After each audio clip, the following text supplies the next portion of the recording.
ఇది ఒక మంచి సంప్రదాయం. ఇది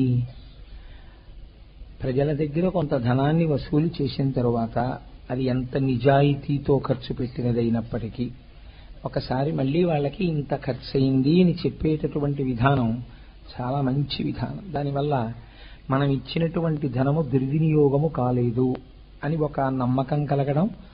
రెండు, ఇలాగా ఆర్గనైజ్ చేయడానికి ఎన్ని విషయాలు చూసుకోవలసి ఉంటుందో, ఎంత జాగ్రత్తగా ఖర్చు పెట్టి ఉంటారో, ఎంత జాగ్రత్తగా ఖర్చు పెడితే పైన మళ్ళీ ఇంకా కొంత వెయ్యవలసిన అవసరంతో ఒక ఉత్సవాన్ని నిర్వహించవలసి వస్తుందో, కాబట్టి ఎంత సహేతుకంగా వాళ్ళు వసూలు చేసి ఉంటారు అన్నది భక్తుల యందు ఒక పూనికని పాదుకొల్పుతుంది. కాబట్టి అంత మంచి పని చేసినందుకు నేను గోపాలకృష్ణ గారిని అభినందిస్తున్నాను. ఇంకా మనకి కథాంశానికి సంబంధించినంత వరకు మనం పార్వతీ కళ్యాణం వైపుగా అడుగులు వేయవలసి ఉంది. ఎందుకంటే 25వ తారీఖు ఆదివారం సాయంకాలం, వచ్చే వారం ఈ పాటికి నిన్న కళ్యాణం పూర్తయిపోయింది. కాబట్టి అంత మహత్తరమైనటువంటి కళ్యాణం జరుగుతోంది. కాబట్టి పార్వతీ కళ్యాణం దిశగా కథాగమనం వెళ్ళవలసిన అవసరం ఉంది. మీరు చూడండి, నేను ఈ విషయాన్ని ప్రస్తావన చేసే ముందు కేవలం ఒక కథాంశంగా మీరు భావన చేయకండి. నేను మీకు ఒక విషయం చెప్తాను. ఇప్పుడంటే అటువంటి పారిభాషిక పదజాలము అదృశ్యమైపోతోంది లోకంలో. ఎప్పుడైనా చదువుకోవాలి అని అపేక్షించి ఒక వ్యక్తి గురువు దగ్గరికి చేరితే ఆ విద్యార్థిని పూర్వం ఏమని పిలిచేవారంటే వినేయ అని పిలిచేవారు. అతని పేరు వినేయ. అలాగే సాధకుడు చిట్ట చివరికి ఏది కావాలి అంటే ఆప్తకాముడు అని చెప్పేవారు. ఆప్తకాముడు అంటే జీవితం కోరికతో మొదలై తుట్టతుదన కామకోటి మోక్షమే కోరికగా మారి మోక్షమును పొందాలి. విద్యార్థికి వినేయ అని పేరు. వినేయ అంటే ఏమిటో తెలుసా అండి? ఒక గురువు గారి దగ్గర ఒక 50 మంది విద్యార్థులు చదువుకుంటున్నారు అనుకోండి. 50 మంది విద్యార్థుల యొక్క మేధా సంపత్తి ఒకే రకంగా ఉండదు. ఒకడు ఏకసంధాగ్రహం ఉంటాడు, గురువుగారు ఒక్క మాట చెప్తే వాడికి వచ్చేస్తుంది. వేరొకడు ద్విసంధాగ్రహం ఉంటాడు, వాడికి గురువుగారు 2 మాటలు చెప్తే వస్తుంది. ఒక్కొక్కడికి 10 మాటలు చెప్పిన తరువాత వస్తుంది. ఒక్కొక్కడు స్ఫురద్రూపు ఉంటాడు, ఒక్కొక్కడు మంచి ఐశ్వర్యవంతమైన కుటుంబం నుంచి వచ్చిన వాడు ఉంటాడు, ఒకడు మంచి కులీనుడై ఉంటాడు. ఒక్కొక్కడి యందు ఒక్కొక్క విభూతి ఉంటుంది.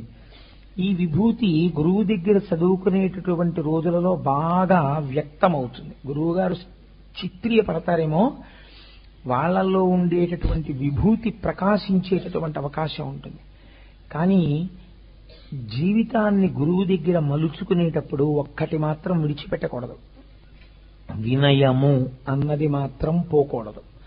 మీకు ఈశ్వరుణ్ణి చేరుకునేటప్పుడు ఈశ్వరుడి యొక్క సాధన యందు ప్రయాణించేవాడికి ప్రధానముగా ఉండవలసిన లక్షణం ఏమిటంటే వినయము.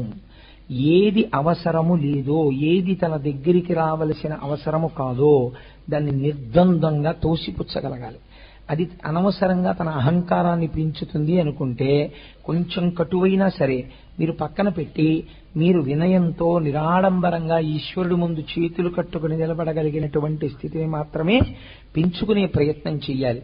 అది ఈశ్వరుడి ముందు, గురువు ముందు ఈ రెండూ నడుస్తూనే ఉండాలి తప్ప వీళ్ళిద్దరి ముందు ఎప్పుడు తలెత్తి ఏ కారణం చేత కూడా నేను గొప్పవాణ్ణి కాబట్టి నేను ఈ విషయంలో గౌరవింపబడాలని కోరరాదు. ఈ ఇద్దరి విషయంలో ఎప్పుడూ ఒక మాట అనుకుంటూ ఉండాలి, నా యందు ఏ విభూతి ప్రకటితమైనా అది వారిద్దరి వలనే ప్రకటితమవుతోంది. కాబట్టి వారి ముందు మాత్రము నా శిరస్సు ఉంచి మాత్రమే ఉండాలి అన్న భావన ఉండాలి. ఇది క్రమంగా ఏమవుతుందంటే ఈ వినయం అలవాటైపోతే సమాజం అంతటి పట్ల కూడా అంత వినయంగా ప్రవర్తించగలిగినటువంటి లక్షణము ప్రసరిస్తుంది. ఈ వినయమన్నది లేనప్పుడు మిగిలినవి ఎంత గొప్పగా ఉండనివ్వండి, అతను గొప్ప చదువుకున్నవాడే కానివ్వండి, గొప్ప రూపవంతుడే కానివ్వండి, గొప్ప శీలవంతుడే కానివ్వండి, ఐశ్వర్యవంతుడే కానివ్వండి, మంచి కులమునందు జన్మించిన వాడే కానివ్వండి, ఎన్ని ఉన్నా ఇవన్నీ ఎలా ఉంటాయంటే ఎన్ని అంకెలు పెట్టి మీరు హెచ్చ వేసినా చివర 0 ఉంటే దాని ఫలితం ఏమవుతుంది? ఎంత పెట్టి హెచ్చ వేసినా చివర 0 ఉంటే 3,76,824 × 0 = 0. ఆ వినయమన్నది ఒక్కటి లేకపోతే ఇవన్నీ నిష్ప్రయోజనం అయిపోతాయి. సరికదా, తనకి తన చుట్టూ ఉన్నవారికి ప్రమాదములను తీసుకొస్తాయి. కాబట్టి ఆ వినయము పోకూడదు. గురువు ప్రత్యేకంగా ఆ విషయంలో నిర్దాక్షిణ్యంగా ఉండాలి. అది శిష్యోద్ధరణ కోసం చెయ్యాలి. శిష్యుణ్ణి ఉద్ధరించి పైకొచ్చేటట్టుగా చేయడం కోసం అవసరమైతే కొంచెం కటువుగానైనా ప్రవర్తించి ఆ వినయాన్ని శిష్యుడి యందు నిలబెట్టాలి. అది వృద్ధిలోకి తీసుకొస్తుంది. ఒక్కొక్కనాడు శిష్యుడి దగ్గర ఏ విధమైనటువంటి దోషం లేకుండా గురువు నిష్కారణంగా కోప్పడచ్చు. అయినా శిష్యుడప్పటికి ఏమీ మాట్లాడకుండా చేతులు కట్టుకుని పక్కకు ఒదిగిపోతే ఏమవుతుందో తెలుసా అండి? అది మహదాశీర్వచనం అయిపోతుంది. కాబట్టి ఆ సంబంధం అటువంటిది, ఆ వినయం అటువంటిది. ఆ వినయము లేని జీవితము ప్రమాదకరమైన పోకడల వైపుకు వెళ్ళిపోతుంది. అందుకే మనకి ఒక శ్లోకాన్ని చెప్తుంటారు, పంచపాదికాని పద్మపాదాచార్య కృతం. ఆ పద్మపాదాచార్య స్వామి వారు శంకరాచార్య స్వామి వారి గురించి ఒక చోట మాట్లాడారు. మాట్లాడినప్పుడు వారు ఎలా మాట్లాడారో చూడండి. పద్మపాదులు అంటే ఏం సామాన్యులు కాదండి. ఒకానొకప్పుడు ఒక కాపాలికుడు శంకరాచార్యుల వారి కంఠాన్ని ఉత్తరించబోతుంటే ఆయన నరసింహమంత్రోపాసనం చేస్తే సాక్షాత్ నరసింహుడు వచ్చి రక్షించాడు. అంతటి మహాభక్తుడు, అంతటి జ్ఞాని పద్మపాదులు. అయినా వారు శంకరాచార్యుల వారి గురించి మాట్లాడుతూ ఒక శ్లోకరచన చేశారు. ఇది నాకైతే అనిపిస్తుంటుంది, నిజంగా ఈ విషయాలు యువతరంలో ప్రత్యేకించి విద్యార్థి లోకంలో బాగా తెలియబడవలసినటువంటి విశేషాలు. ఎందుచేతనంటే ఇవాళ మనం ఒక విచిత్రమైనటువంటి స్థితిలో జీవనాన్ని సాగిస్తున్నాం. ఎంత ప్రమాదకరమైన పోకడలు మనకి ఆదర్శం అయిపోతున్నాయంటే, గురువు గారిని ఎంత హేళన చేయగలిగితే వాడంత గొప్పవాడు. భార్య ఉండగా వేరొక స్త్రీతో ఉన్నటువంటి వాడు చాలా గొప్పవాడు. సమాజోద్ధరణమన్న పేరుతో అధికారంలో ఉన్నవాడు ఎంతగా తప్పు పనులకి వాడు లోనయ్యుంటే వాడంత సమర్థుడు. ఇలా వక్రమైనటువంటి విషయాలోచన వైపుకి మనం వెళ్ళిపోతున్నాం. అలాంటి రోజుల్లో పద్మపాదాచార్య స్వామి వంటి మహాపురుషులు చేసినటువంటి ఆ శ్లోకం ఎంత అవసరమో మీరు ఆలోచించండి. పద్మపాదులు అంటారు, యద్వక్త్ర మానస సరః ప్రతిలబ్ధ జన్మ భాష్యారవింద మకరంద రసం పిబంతి ప్రత్యాశమున్ముఖ వినీత వినేయ భృంగాః తన్ భాష్య విత్తక గురూన్ ప్రణమామి మూర్ధ్నా అంటారు. మూర్ధ్నా అంటే శిరస్సు ఉంచి నమస్కరించుచున్నాను. ఎవరికి నమస్కరించుచున్నాను? వారు ఇందులో ఒక మాట వేశారు, వినేయ భృంగాః. వినేయ అంటే శిష్యుడు. చాలా వినయముతో కూడి ఉన్నవాడెవడో వాడే శిష్యుడని పేరు. దీని గురించి మనకి హస్తామలకాచార్యుల వారి గురించి వారు మహానుభావుడు, అలాగే తోటకాచార్యుల వారు శంకరాచార్యుల వారి మీద వారు స్తోత్రం కూడా చేశారు. ఆ తోటకాచార్యుల వారు ఎంత వినయ సంపత్తి కలిగిన వారో దాన్ని శంకరులు ఎలా ఆవిష్కరింపజేశారో వింటే మనకు ఆశ్చర్యంగా ఉంటుంది. కాబట్టి పద్మపాదులు అంటారు, వినేయ భృంగాః. అత్యంత వినయము కలిగినటువంటి శిష్యులు ఒక పని చేస్తున్నారు. ఏ పని చేస్తున్నారు? యద్వక్త్ర మానస సరః ప్రతిలబ్ధ జన్మ. పేరు చెప్పట్లేదు, యద్వక్త్ర మానస. మా గురువులున్నారే, మా గురువుల యొక్క ముఖారవిందమే, మా గురువుల యొక్క ముఖమే ఒక మానస సరోవరము. అంటే ఆయన యొక్క ముఖమండల వీక్షణమే మానస సరోవర స్నానం. అటువంటి ప్రసన్నమైన ముఖమున్న మా గురువుగారు ఉన్నారే, వారి వక్త్రమనబడేటటువంటి మానస సరోవరంలోంచి యద్వక్త్ర మానస సరః ప్రతిలబ్ధ జన్మ భాష్యారవింద మకరంద రసం పిబంతి. ఇది వారు చెప్పుకున్నది. వారి యొక్క ముఖమండలమనబడేటటువంటి మానస సరోవరములోంచి వారు ప్రస్థానత్రయమునకిచ్చినటువంటి భాష్యము తామర పువ్వుగా పుట్టినది. దీన్ని వినేయ భృంగాః. బ్రహ్మాండమునందు అనేక దేశములలో ఉన్న ఆయన శిష్యులు అత్యంత వినయముతో, వినయమన్న మాటకి ఏమిటి అర్థం? ఏది మొదలు పెడుతున్నా గురువుగారు పక్కన కూర్చుని తనకన్నా చాలా ఎత్తైన ఆసనంలో కూర్చునుంటే ఏదైనా చెప్తూ చెప్తూ మధ్యలో ఇలా అనేటప్పటికీ అక్కడ గురువుగారి పాదములు కనపడుతుంటే నాకేమిటి పక్కన మా గురువుగారు ఉన్నారని ఎంతో సంతోషంతో తను చెప్పేది చెప్పేసి ఆఖరణ మంగళాశాసనపరై మదాచార్య పురోగమై, ఈ మా గురు పరంపర కదా ఇలా మమ్మల్ని ఆశీర్వదిస్తోందని దానికి నమస్కరించినటువంటి వినయము నీకుండవలెను, నీదని అనరాదు. కాబట్టి వినేయ భృంగాహ, వినయశీలురైనటువంటి భృంగములు తుమ్మెదలు ఆ తామర పువ్వు మీద వాలి అందులో ఉండేటటువంటి మకరందమును పానము చేయుచున్నవి.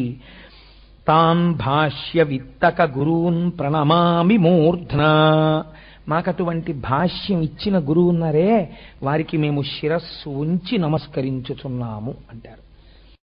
నిజంగా ఒక గురువు గురించి ఈ దేశంలో శిష్యులు అలా మాట్లాడారు. ఒక గురువు చెప్పినటువంటి శాస్త్రాన్ని, గురువు శరీరం వెళ్ళిపోయినా ఆ గురువు నోటి వెంట వచ్చినటువంటి మాటల్ని మళ్ళీ జ్ఞాపకం చేసుకునేటప్పుడు మా గురువు గారు చెప్పారనడానికి కూడా సాహసించలేరు వాళ్ళు. మా గురువుగారి ముఖమనబడేటటువంటి మానస సరోవరములో ఆవిర్భవించినటువంటి భాష్యారవిందము అని చెప్పుకున్నారు పద్మపాదులు. మేమందరం ఎవరం? మేము వినీయ భృంగాహ, మేమందరం సీతాకోక చిలుకలం. మేము వారికి ఇబ్బంది కలగకుండా వాలి ఆ మకరంద పానం చేస్తుంటాం. చేసేటప్పుడు ఎలా చేస్తాం?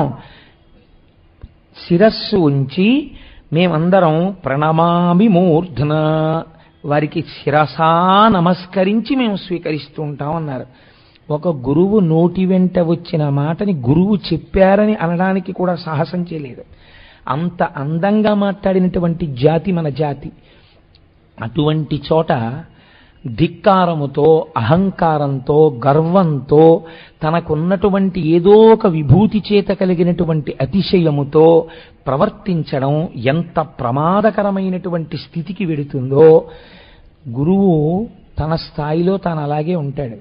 దానివలన గురువు మనస్సు ఏదో కదిలిపోతుంది, గురువుగారు బాధపడతారని మీరు అనుకుంటే చాలా పొరపాటు. గురువు కాని పరమేశ్వరుడు కాని వాళ్ళ మనస్సులేం కదిలిపోవు. వాళ్ళు మళ్ళీ నెమ్మదించుకుని కాసేపు ధ్యానం చేసుకుని స్వస్థత యందు నిలబడిపోతారు. కానీ ఈ కొంతసేపు కదలిన దానికి, కదలని మనస్సున్నవాడి పట్ల మీరు అలా ప్రవర్తించిన ఉద్ధతికి ఈశ్వరుడు మాత్రం విడిచిపెట్టడం, దాని ఫలితం అనుభవించవలసి ఉంటుంది. కాబట్టి చూడండి, ఇది మనకి నేర్పడం ప్రధాన సారాంశంగా బయలుదేరుతుంది కథా వృత్తాంతం. నేను ఈ విషయాన్ని ముందు మీకు ఎందుకు ఆవిష్కరించాను అంటే, ఒక పురాణ కథని వినేటప్పుడు అది మనకి ఏ విషయాన్ని బోధ చేస్తోంది అన్నది మీరు సమగ్రంగా పట్టుకునే ప్రయత్నం చేయకపోతే దాని వలన ప్రయోజనము చాలా తక్కువగా ఉంటుంది. కథ విన్నాం ప్రయోజనం ఉండదా? ఉంటుంది. కానీ దాని వలన మీరు తెలుసుకోవలసినది ఒకటి తెలుసుకోవలసి ఉంటుంది. కాబట్టి అలా తెలుసుకుని ప్రవర్తించడం ఎంత ముఖ్యమో చూడండి. అందుకే శాస్త్రం అంది, తల్లిదండ్రులు ఎప్పుడైనా సంతోషించవలసి వస్తే బిడ్డల వలన దేనికి సంతోషించాలి మొదట అడిగింది. నా బిడ్డలకి గురువుల్ని సేవించడం వచ్చిందని తెలుసుకున్న నాడు సంతోషించమని చెప్పింది. అందుకే తన బిడ్డలకి ప్రయత్నపూర్వకంగా ఒకటి నేర్పుకోవాలి. గురువుగారి వెంట ఉండడం, గురువుగారి చేతిలో పుస్తకం తాను అందుకోవడం, గురువుగారిని ఒక వాహనంలో వెళ్ళేటట్టుగా ఏర్పాటు చేయడం, గురువుగారి పట్ల మర్యాదగా ఉండడం, గురువుగారి మనసు ఎరిగి ఆ గురువుగారు ఇది చేద్దాం అనుకుంటున్నారా, మేము వెళ్ళి కనుక్కొస్తామండి అనగలగడం. శిష్యుడు ముందు అసలు గురుసేవ నేర్చుకోవాలి. అంటే నా ఉద్దేశం, నేను ఎవరిని దృష్టిలో పెట్టుకుని ఈ మాట చెప్పట్లేదు. పరమపావనమైనటువంటి గురుస్వరూపాల గురించి నేను చెప్తున్నాను. కాబట్టి నాలాంటి అల్లీ బిల్లీవాడి గురించి నేను మాట్లాడటం లేదు. కాబట్టి మీరు ఆ స్థాయిలో ఆలోచించండి అంతే దాన్ని. కనుక ఒక గురుస్వరూపాన్ని ఆరాధన చేయడం ఎంత గొప్పదో, భగవదారాధనమునందు నిరహంకారమైన స్థితి నిజమైన పూజ. అహంకారముతో కూడినటువంటి అడుగు అది ఎన్నటికీ పూజ కానేరదు. మీరు ఈశ్వరుడి దగ్గరికి వెళ్ళి ఏదైనా చేయవచ్చుగాక, ఇదంతా నేను ఈశ్వరుడికి చేశాను అని అన్న మరునాడు దాన్ని ఈశ్వరుడు ఒక నవ్వు నవ్వేస్తాడు. ఇవి నువ్వు చేయడం ఏమిట్రా, నేను చేయించుకున్నానా, నువ్వు చేశావా, నువ్వు ఎన్ని చెయ్యి, ఒక్క వర్షం కురిస్తే అయిపోయిందంతే. కురవకపోవడం నేను నిన్ను అనుగ్రహించానా, నువ్వు నాకు చేశావా, ఎందుకు గుర్తెరగవు? కాబట్టి ఇప్పుడు ఆయన సత్రయాగం చేస్తున్నారు. ఈ సత్రయాగం చేస్తున్నప్పుడు ఎందరో పెద్దలు ఇంత వినయంతో చక్కగా వాళ్ళందరూ కలిసి లోకానికి ఆదర్శప్రాయముగా, అనగా చతుర్ముఖ బ్రహ్మగారే చేస్తున్నారంటే ఆయన లోకానికి ఒకటి నేర్పుతున్నారు.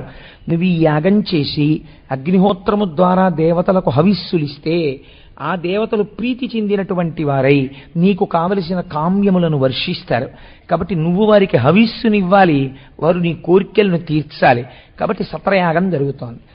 అందరూ వస్తున్నారు, చూస్తున్నారు. అలాగే ఆ యాగమునకు శంకరుడు కూడా వచ్చాడు. వస్తే మహానుభావుడు శంకరుడు త్రిమూర్తుల యందొకడు కాబట్టి అక్కడికి తీసుకొచ్చి కూర్చోపెట్టారు. ఒకచో త్రిమూర్తులు తానయ్యున్నవాడు, ఆయనే త్రిమూర్తులుగా ఉన్నవాడు కాబట్టి ఆయననికి ఒక ఆసనం ఇచ్చి కూర్చోబెట్టారు. ఇది ఒక గమ్మత్తైనటువంటి సన్నివేశం. ఇప్పుడు ఇలా సభ జరుగుతోందనుకోండి, మీరందరూ నా యందు ఒక గౌరవాన్ని ఉంచుతారు. కాబట్టి ఇప్పుడు నేను ఇక్కడికి వచ్చి ఈ సభలో కూర్చుంటే నేను ఉపన్యాసం చెప్తూ కూర్చుని ఉన్నాను కనుక నా వయస్సుతో సంబంధం లేకుండా నేను నమస్కారమును స్వీకరించడానికి అర్హతని పొంది ఉంటాను. అది శాస్త్ర మర్యాద, నేను కోటేశ్వరరావుగా కల్పించుకున్నది కాదు. ఇప్పుడు నాకన్నా పెద్దవాడు, నా దేహబంధుత్వం ఉన్నవాడు ఎవరో, మా అన్నగారు ఎవరో అలా వచ్చారనుకోండి, వస్తే నేను వెంటనే కిందకి దిగిపోయి నమస్కారం చెయ్యక్కర్లేదు, ఒక్కరికి మాత్రం చెయ్యవలసి ఉంటుంది. నేను ఇలా ఉపన్యాసం చెప్తుండగా మా గురువు గారు ఎక్కడన్నా కనపడ్డారనుకోండి, నేను ఇలా కూర్చుని ఉండకూడదు, వెంటనే దిగిపోవాలి. మళ్ళీ దిగిపోయి మా గురువుగారి పాదాలకి నమస్కారం చేసి వచ్చి కూర్చోవాలి. లేకపోతే అనర్హుడు, వాడికి వినయం లేదు, వాడి చెప్పడానికి అర్హత లేదు, వాడికి వెంటనే దిగి వారి పాదములకు నమస్కరించవలసిందే. గురువుకు ఆ స్థాయి ఉంది. కాబట్టి సభలో ఎవరు వచ్చినప్పుడు ఎవరు నమస్కరించాలన్నది తెలిసి ఉంటే వినయం, తెలియకపోతే ఏమవుతుంది, అహంకారమునకు కారణమవుతుంది.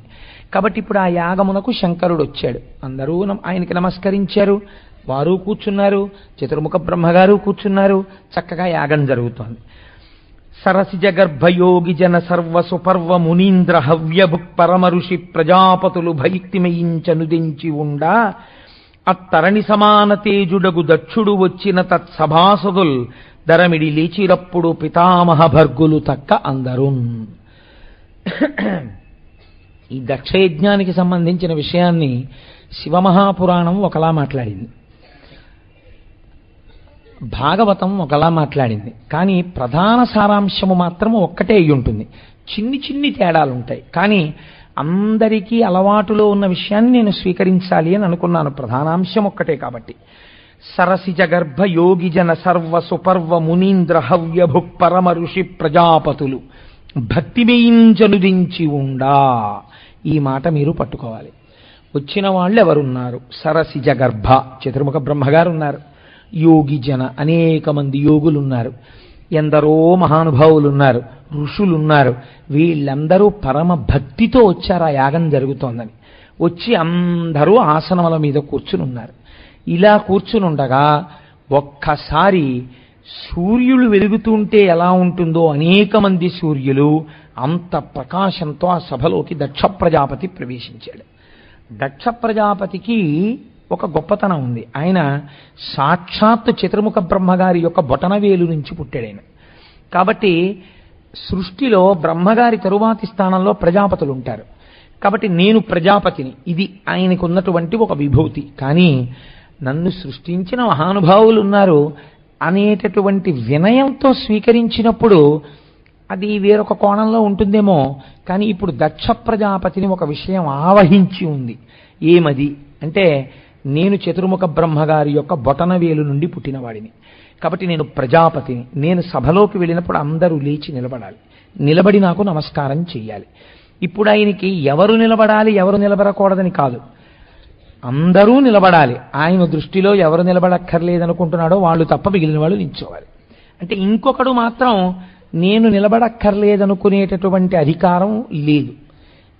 అంటే respect cannot be commanded, respect should be gained.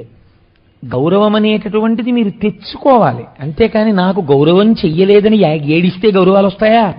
అలాంటి గౌరవం పొందడానికి యోగ్యతని నువ్వు పొందితే నిన్ను గౌరవిస్తారు. నీకు ఆ యోగ్యత లేకుండా గౌరవించమంటే ఎందుకు గౌరవిస్తారు? నీ యోగ్యత ఏమిటో పరిశీలన చేస్తారు పెద్దలు. నువ్వు దానికి పాత్రుడవైతేనే నీకు ఇస్తారు ఆ గౌరవం. అంతేకాని నాకు గౌరవం ఇవ్వండి ఇవ్వండి అంటే ఇవ్వరు.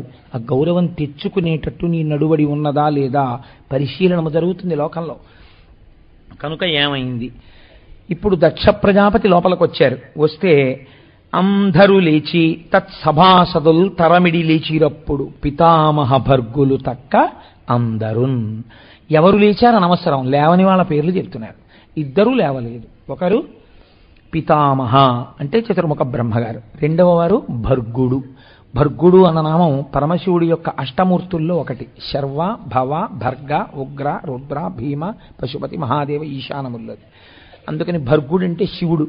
ఆ భర్గుడు అనబడేటటువంటి నామముతో ఉన్న శంకరుడు కూడా లేచి నిలబడలేదు. లేచి నిలబడకపోతే లేచిన వాళ్ళు లేచారు కదా, ఇంతమంది నమస్కరించారు, లేచిన వాళ్ళ విషయం ఆయన పట్టించుకోలేదు, లేవని వాళ్ళ విషయం పట్టించుకున్నాడు. అంటే ఏమిటి? తన అహంకారము తృప్తి పొందలేదు. వీళ్ళెందుకు లేవరు నన్ను చూసి?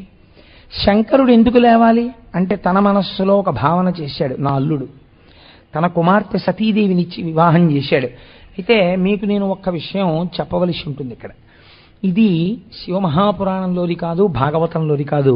నేను మీకు దేవీ భాగవతంలోంచి అనుసంధానం చేస్తున్నానని వ్యాసకృతమే. లోకమునందు రెండు భయంకరమైన విషయాలు ఉంటాయి. ఈ రెండింటికన్నా పరమ ప్రమాదకరమైన మూడవది ఇంకా లేదు. ఈ రెండూ ఉండాలని ఎవరూ కోరుకోకూడదు. మొట్టమొదటిది శివభక్తి లేకుండుట. అసలు శివభక్తి లేకుండా ఉండరాదు. రెండవది ఇంట జిల్లేడు మొక్క పుట్టాలని కోరకూడదు. ఇళ్లల్లో జిల్లేడు మొక్కలు లేచాయంటే ఆ ఇల్లు పాడవుతోందని గుర్తు. కాబట్టి పెద్ద పెద్ద తిట్లాలంటే రెండే తిడతారు. నీకు శివభక్తి కలుగకుండుగాక, అదొక శాపం, వాడు పాడవుతాడు. రెండవది నీ ఇంట జిల్లేడు మొక్కలు పెరుగుగాక, వాడి ఇల్లు పాడైపోతుంది. అంటే నివాసయోగ్యం ఉండదు, ఆ ఇల్లు విడిచిపెట్టేస్తారు కొంతకాలానికి. కాబట్టి ఇప్పుడు దక్ష ప్రజాపతికి శివుడి మీద ఎందుకు కోపం వచ్చింది? ఇంత కోపం మొదట్లో ఉంటే తన కుమార్తె సతీదేవినిచ్చి వివాహం చేయడు కదండి. దక్ష ప్రజాపతి కుమార్తెలలో సతీదేవి పెద్దది. సతీదేవి పార్వతీదేవి యొక్క అంశ. అటువంటి సతీదేవిని మరి శివుడికి ఎందుకు పెళ్లి చేశాడు? పెళ్లి చేసిన తర్వాత వీళ్ళిద్దరు ఎప్పుడైనా దెబ్బలాడుకున్నారా? శివుడు అదేమిటంటే నాకు పెద్ద అంచు పంచి పెట్టలేదని ఇప్పుడే దెబ్బలాడాడు ఆ పండగకి వెళ్ళినప్పుడు. అంటే శంకరుడు తనలో తాను రమించిపోయే స్వభావం ఉన్నవాడు, లోకానికి ఇవ్వడమే కానీ లోకం దగ్గర పుచ్చుకోవడం తెలియనివాడు. అటువంటి పరమాత్మ దక్ష ప్రజాపతి దగ్గర ఏం కోరుకుంటాడు? మరి ఎందుకు రావాలి వీళ్ళిద్దరికీ దెబ్బలాట? ఇంత కోపం కేవలం నమస్కారం చేయలేదని అంత నింద చేసేస్తాడా? అంత కోపం వచ్చేస్తుందా దక్షుడికి? శివుడి మీద కోపం వచ్చి శివభక్తినే వదులుకున్నాడంటే, నిరీశ్వరయాగం చేశాడంటే అది చాలా పెద్ద దోషం కదా. అంత దోషం కేవలం శివుడు లేచి నిలబడలేదన్నంత కారణానికి అంత అహంకారం వస్తే శివభక్తి భ్రంశమైంది. మరి శివభక్తి భ్రంశం అవడానికి దక్ష ప్రజాపతి చేసిన దోషం ఏదైనా ఉన్నదా? దీన్ని దేవీ భాగవతం చెప్పింది ఎందుకు వచ్చిందో. దుర్వాసో మహర్షికి ఒకనాడు అమ్మవారు తన మెడలో వేసుకున్నటువంటి పుష్పహారాన్ని ఇచ్చింది తీసి. అది వాడనటువంటి పుష్పమాల. ఆ పుష్పహారాన్ని దుర్వాసో మహర్షి తాను వేసుకుని కందులకు అద్దుకుని మహాప్రసాదంగా తన మెడలో వేసుకున్నారు. వేసుకుని దక్ష ప్రజాపతి ఇంటికి వచ్చారు. సతీదేవిగా అమ్మవారుందని దుర్వాసో మహర్షికి తెలుసు కనుక ఇక్కడికి వచ్చారు. వస్తే సతీదేవిని చూశారు, నమస్కారం చేశారు, ప్రార్థన చేశారు. దక్ష ప్రజాపతి అక్కడికి వచ్చాడు. ఆయనకి దుర్వాసో మహర్షి మెడలో ఉన్నటువంటి పుష్పమాల మీద మనస్సు పుట్టింది. మహానుభావులు ఏది ఉంచుకుంటారు, ఏది ఇవ్వలేరు కనుక తన మెడలో ఉన్న పుష్పమాల తీసి దుర్వాసో మహర్షి ఆయనకి ఇచ్చేశాడు దక్ష ప్రజాపతి. దక్ష ప్రజాపతి యందు ఒక నింద్యమైన బుద్ధి కలిగింది.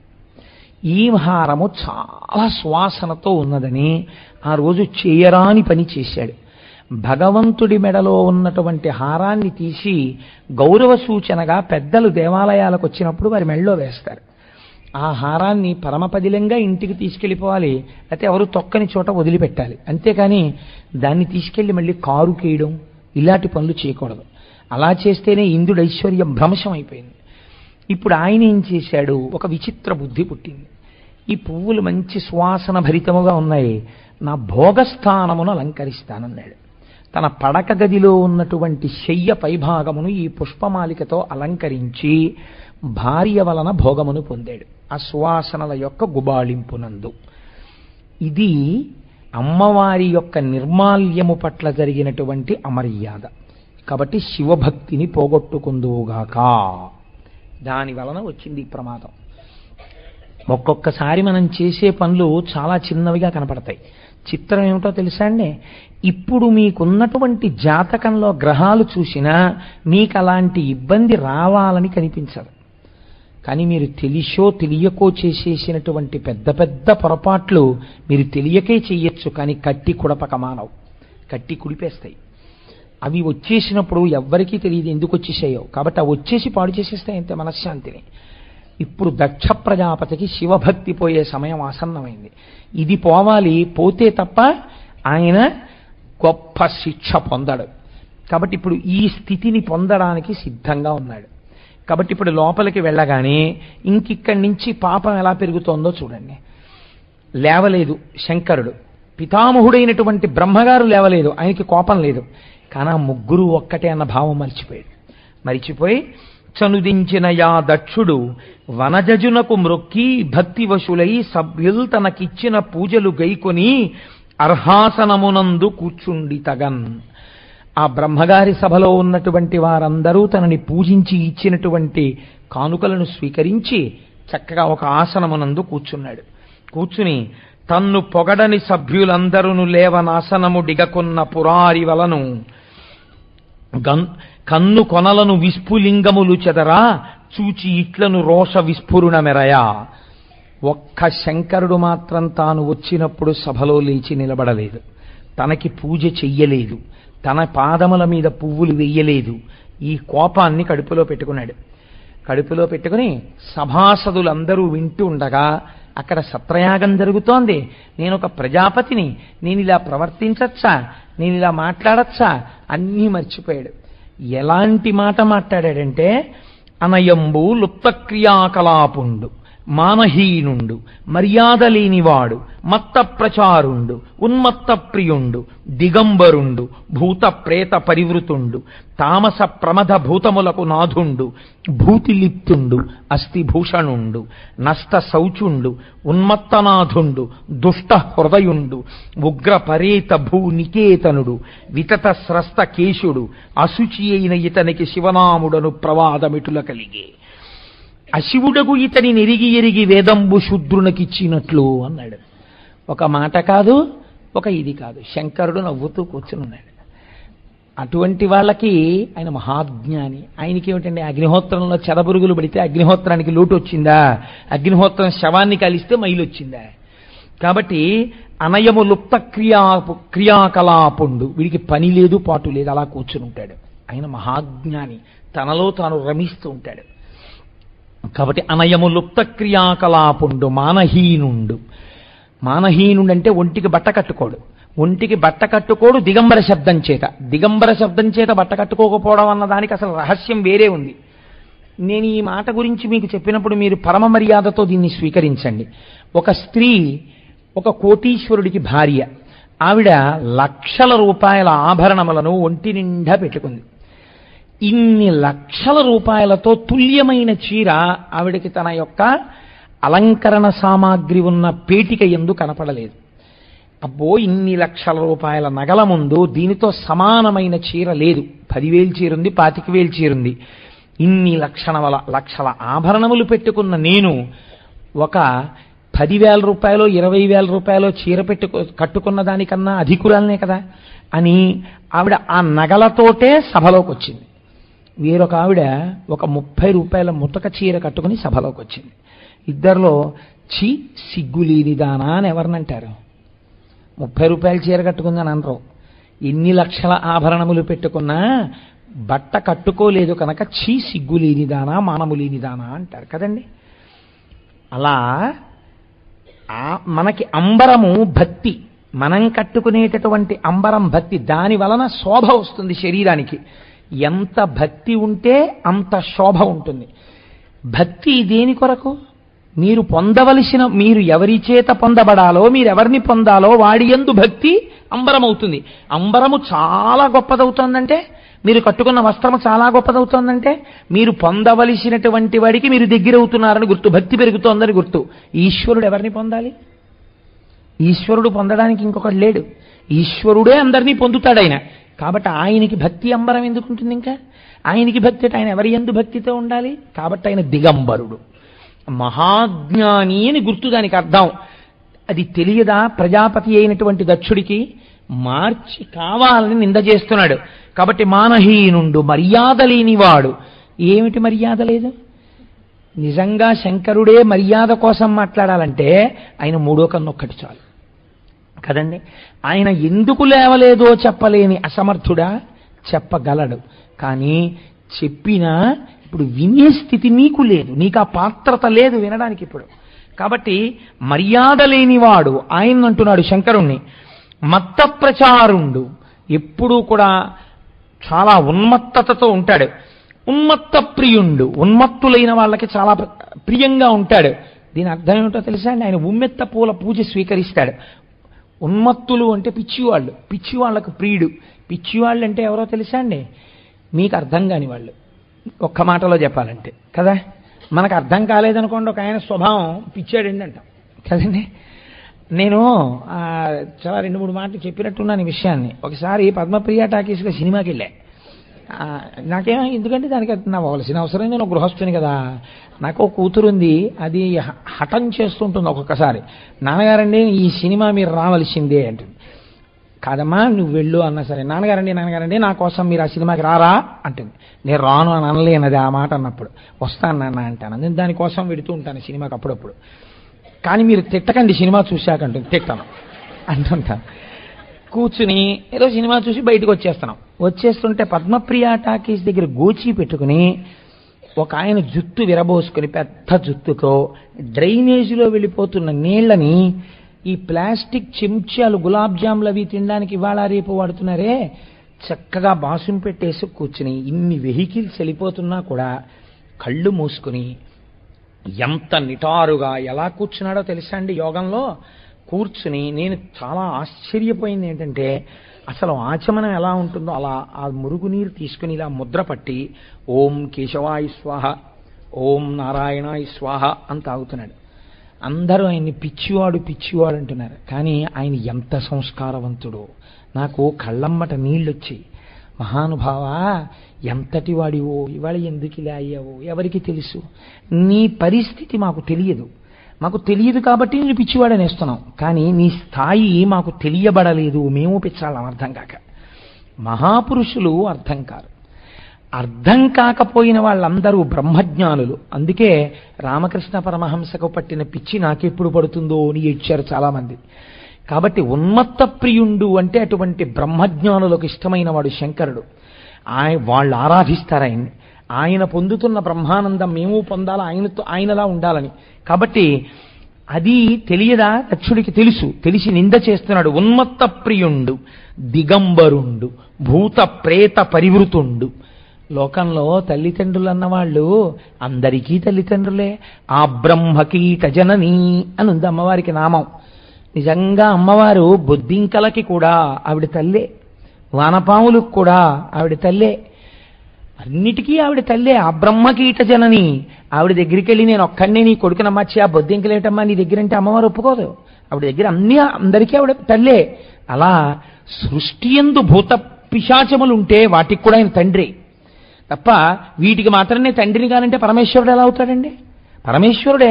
నీకు 10 మంది కొడుకులు పుడితే ఒకటి దారి తప్పితే ఒకటి పొరపాటుగా ప్రవర్తిస్తుంటే నా కొడుకు కాదంటే సరిపోతుందా? ఈ జన్మకి వాడు నీ కొడుకే, అంతే, తప్పదు. నువ్వు ఏ కారణం చేత విడిచిపెట్టడం కుదరదు. వాడి దోషభూయిష్టమైన ప్రవర్తనకి తల్లిదండ్రులుగా నువ్వు పాపాన్ని పంచుకోక తప్పదు. సర్దడం ఒకటే, దిద్దడం ఒకటే నీ కర్తవ్యం. నీ కర్తవ్యం నువ్వు చేసి వాడు మారకపోతే నీకు దోషం లేదు. నీ కర్తవ్యనిష్ట యందు లోపం మాత్రం కుదరదు. కాబట్టి ఇప్పుడు ఎంత ఘనంగా మాట్లాడుతున్నారో చూడండి. ఆయన భూతప్రేత పరివృతుండు. భూతప్రేతములు ఆయన చుట్టూ ఉంటాయి. ఎందుకుంటాయంటే ఆయన జగత్తుకి తండ్రి కాబట్టి అన్నీ ఉంటాయి ఆయన చుట్టూ.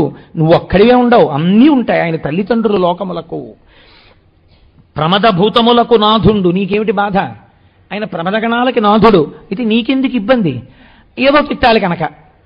ఇది నీ కోపాన్ని బయట పెడుతోందా? శంకరుణ్ణి నింద చేస్తోందా?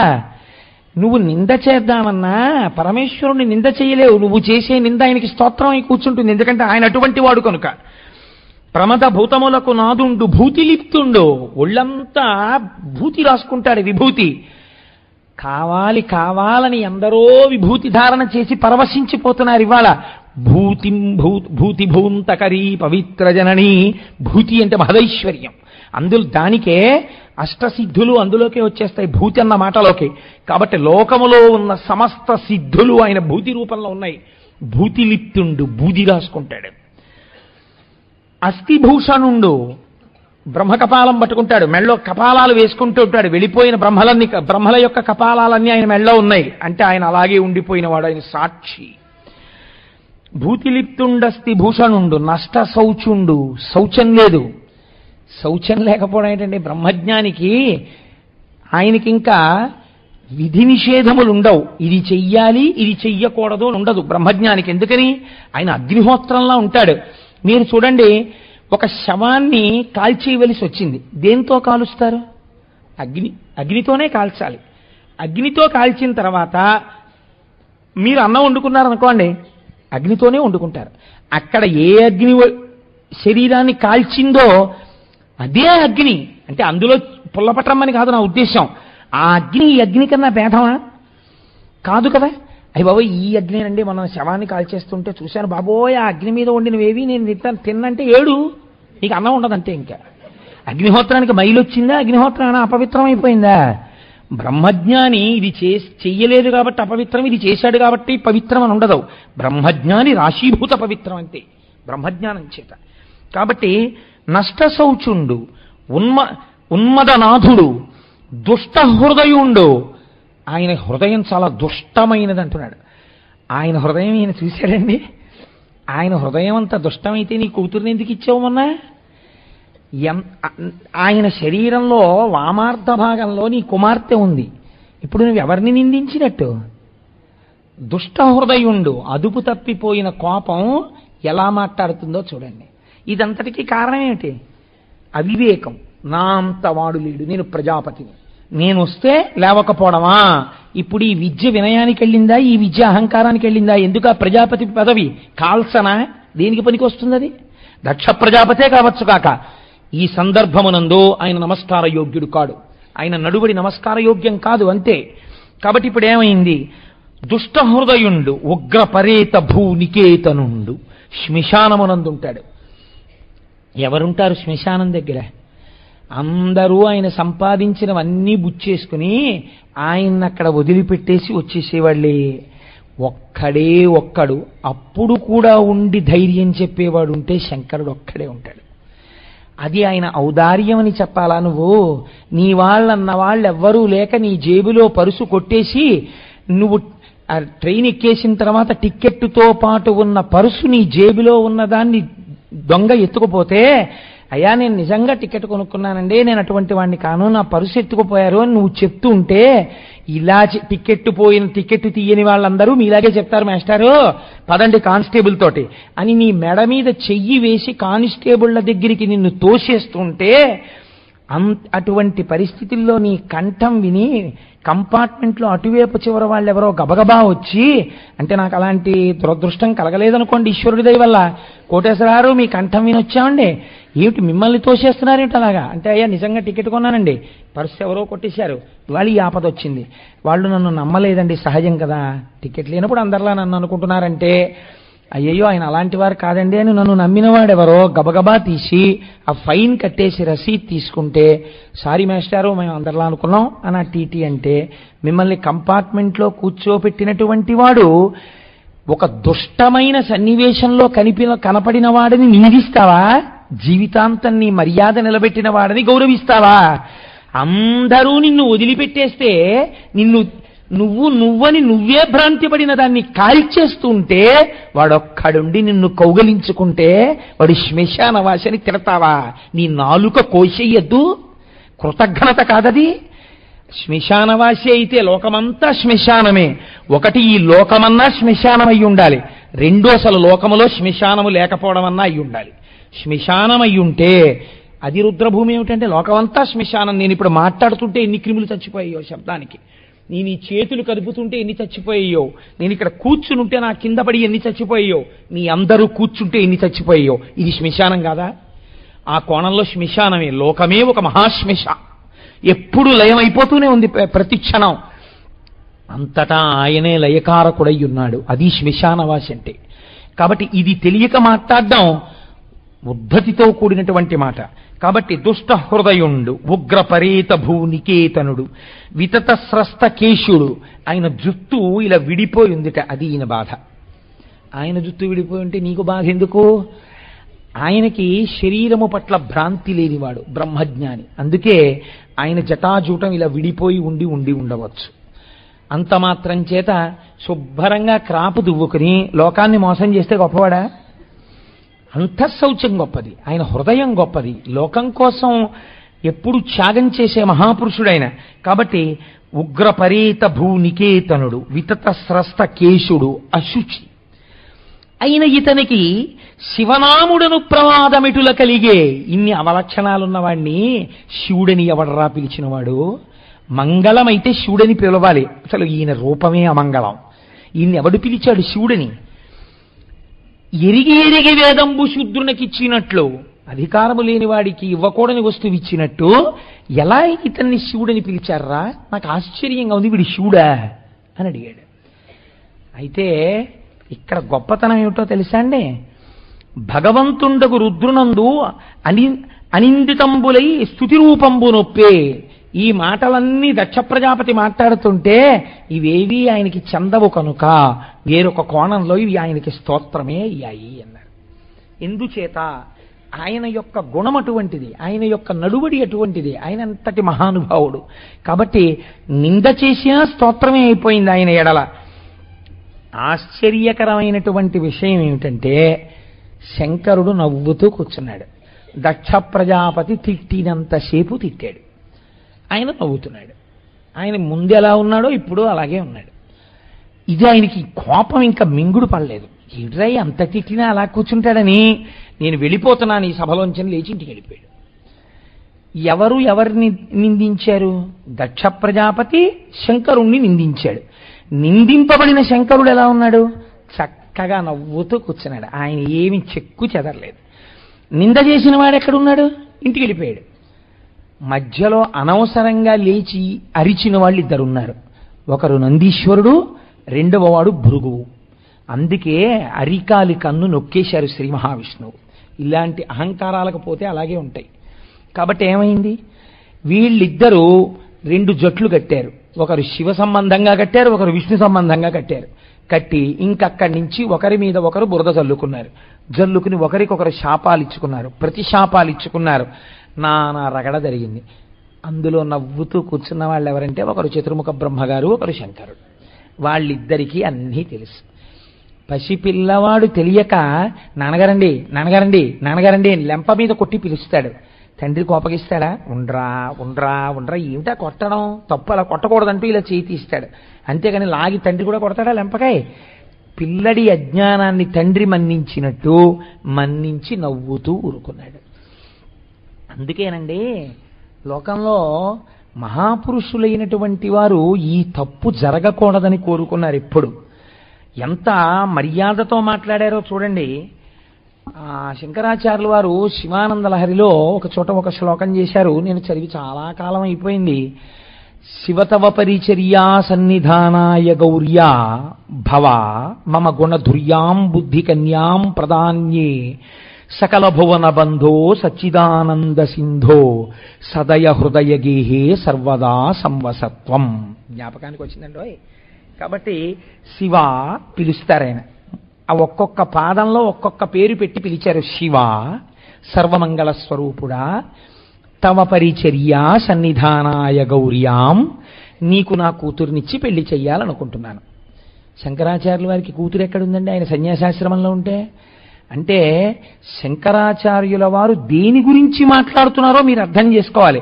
శంకరాచార్యుల వారికి కూతురు లేదు, శంకరాచార్యుల వారికి చెప్పవలసిన అవసరం లేదు. రెండూ లేని వారు చెప్తున్నారు. అంటే మీకోసం చెప్తున్నారు, నా కోసం చెప్తున్నారు.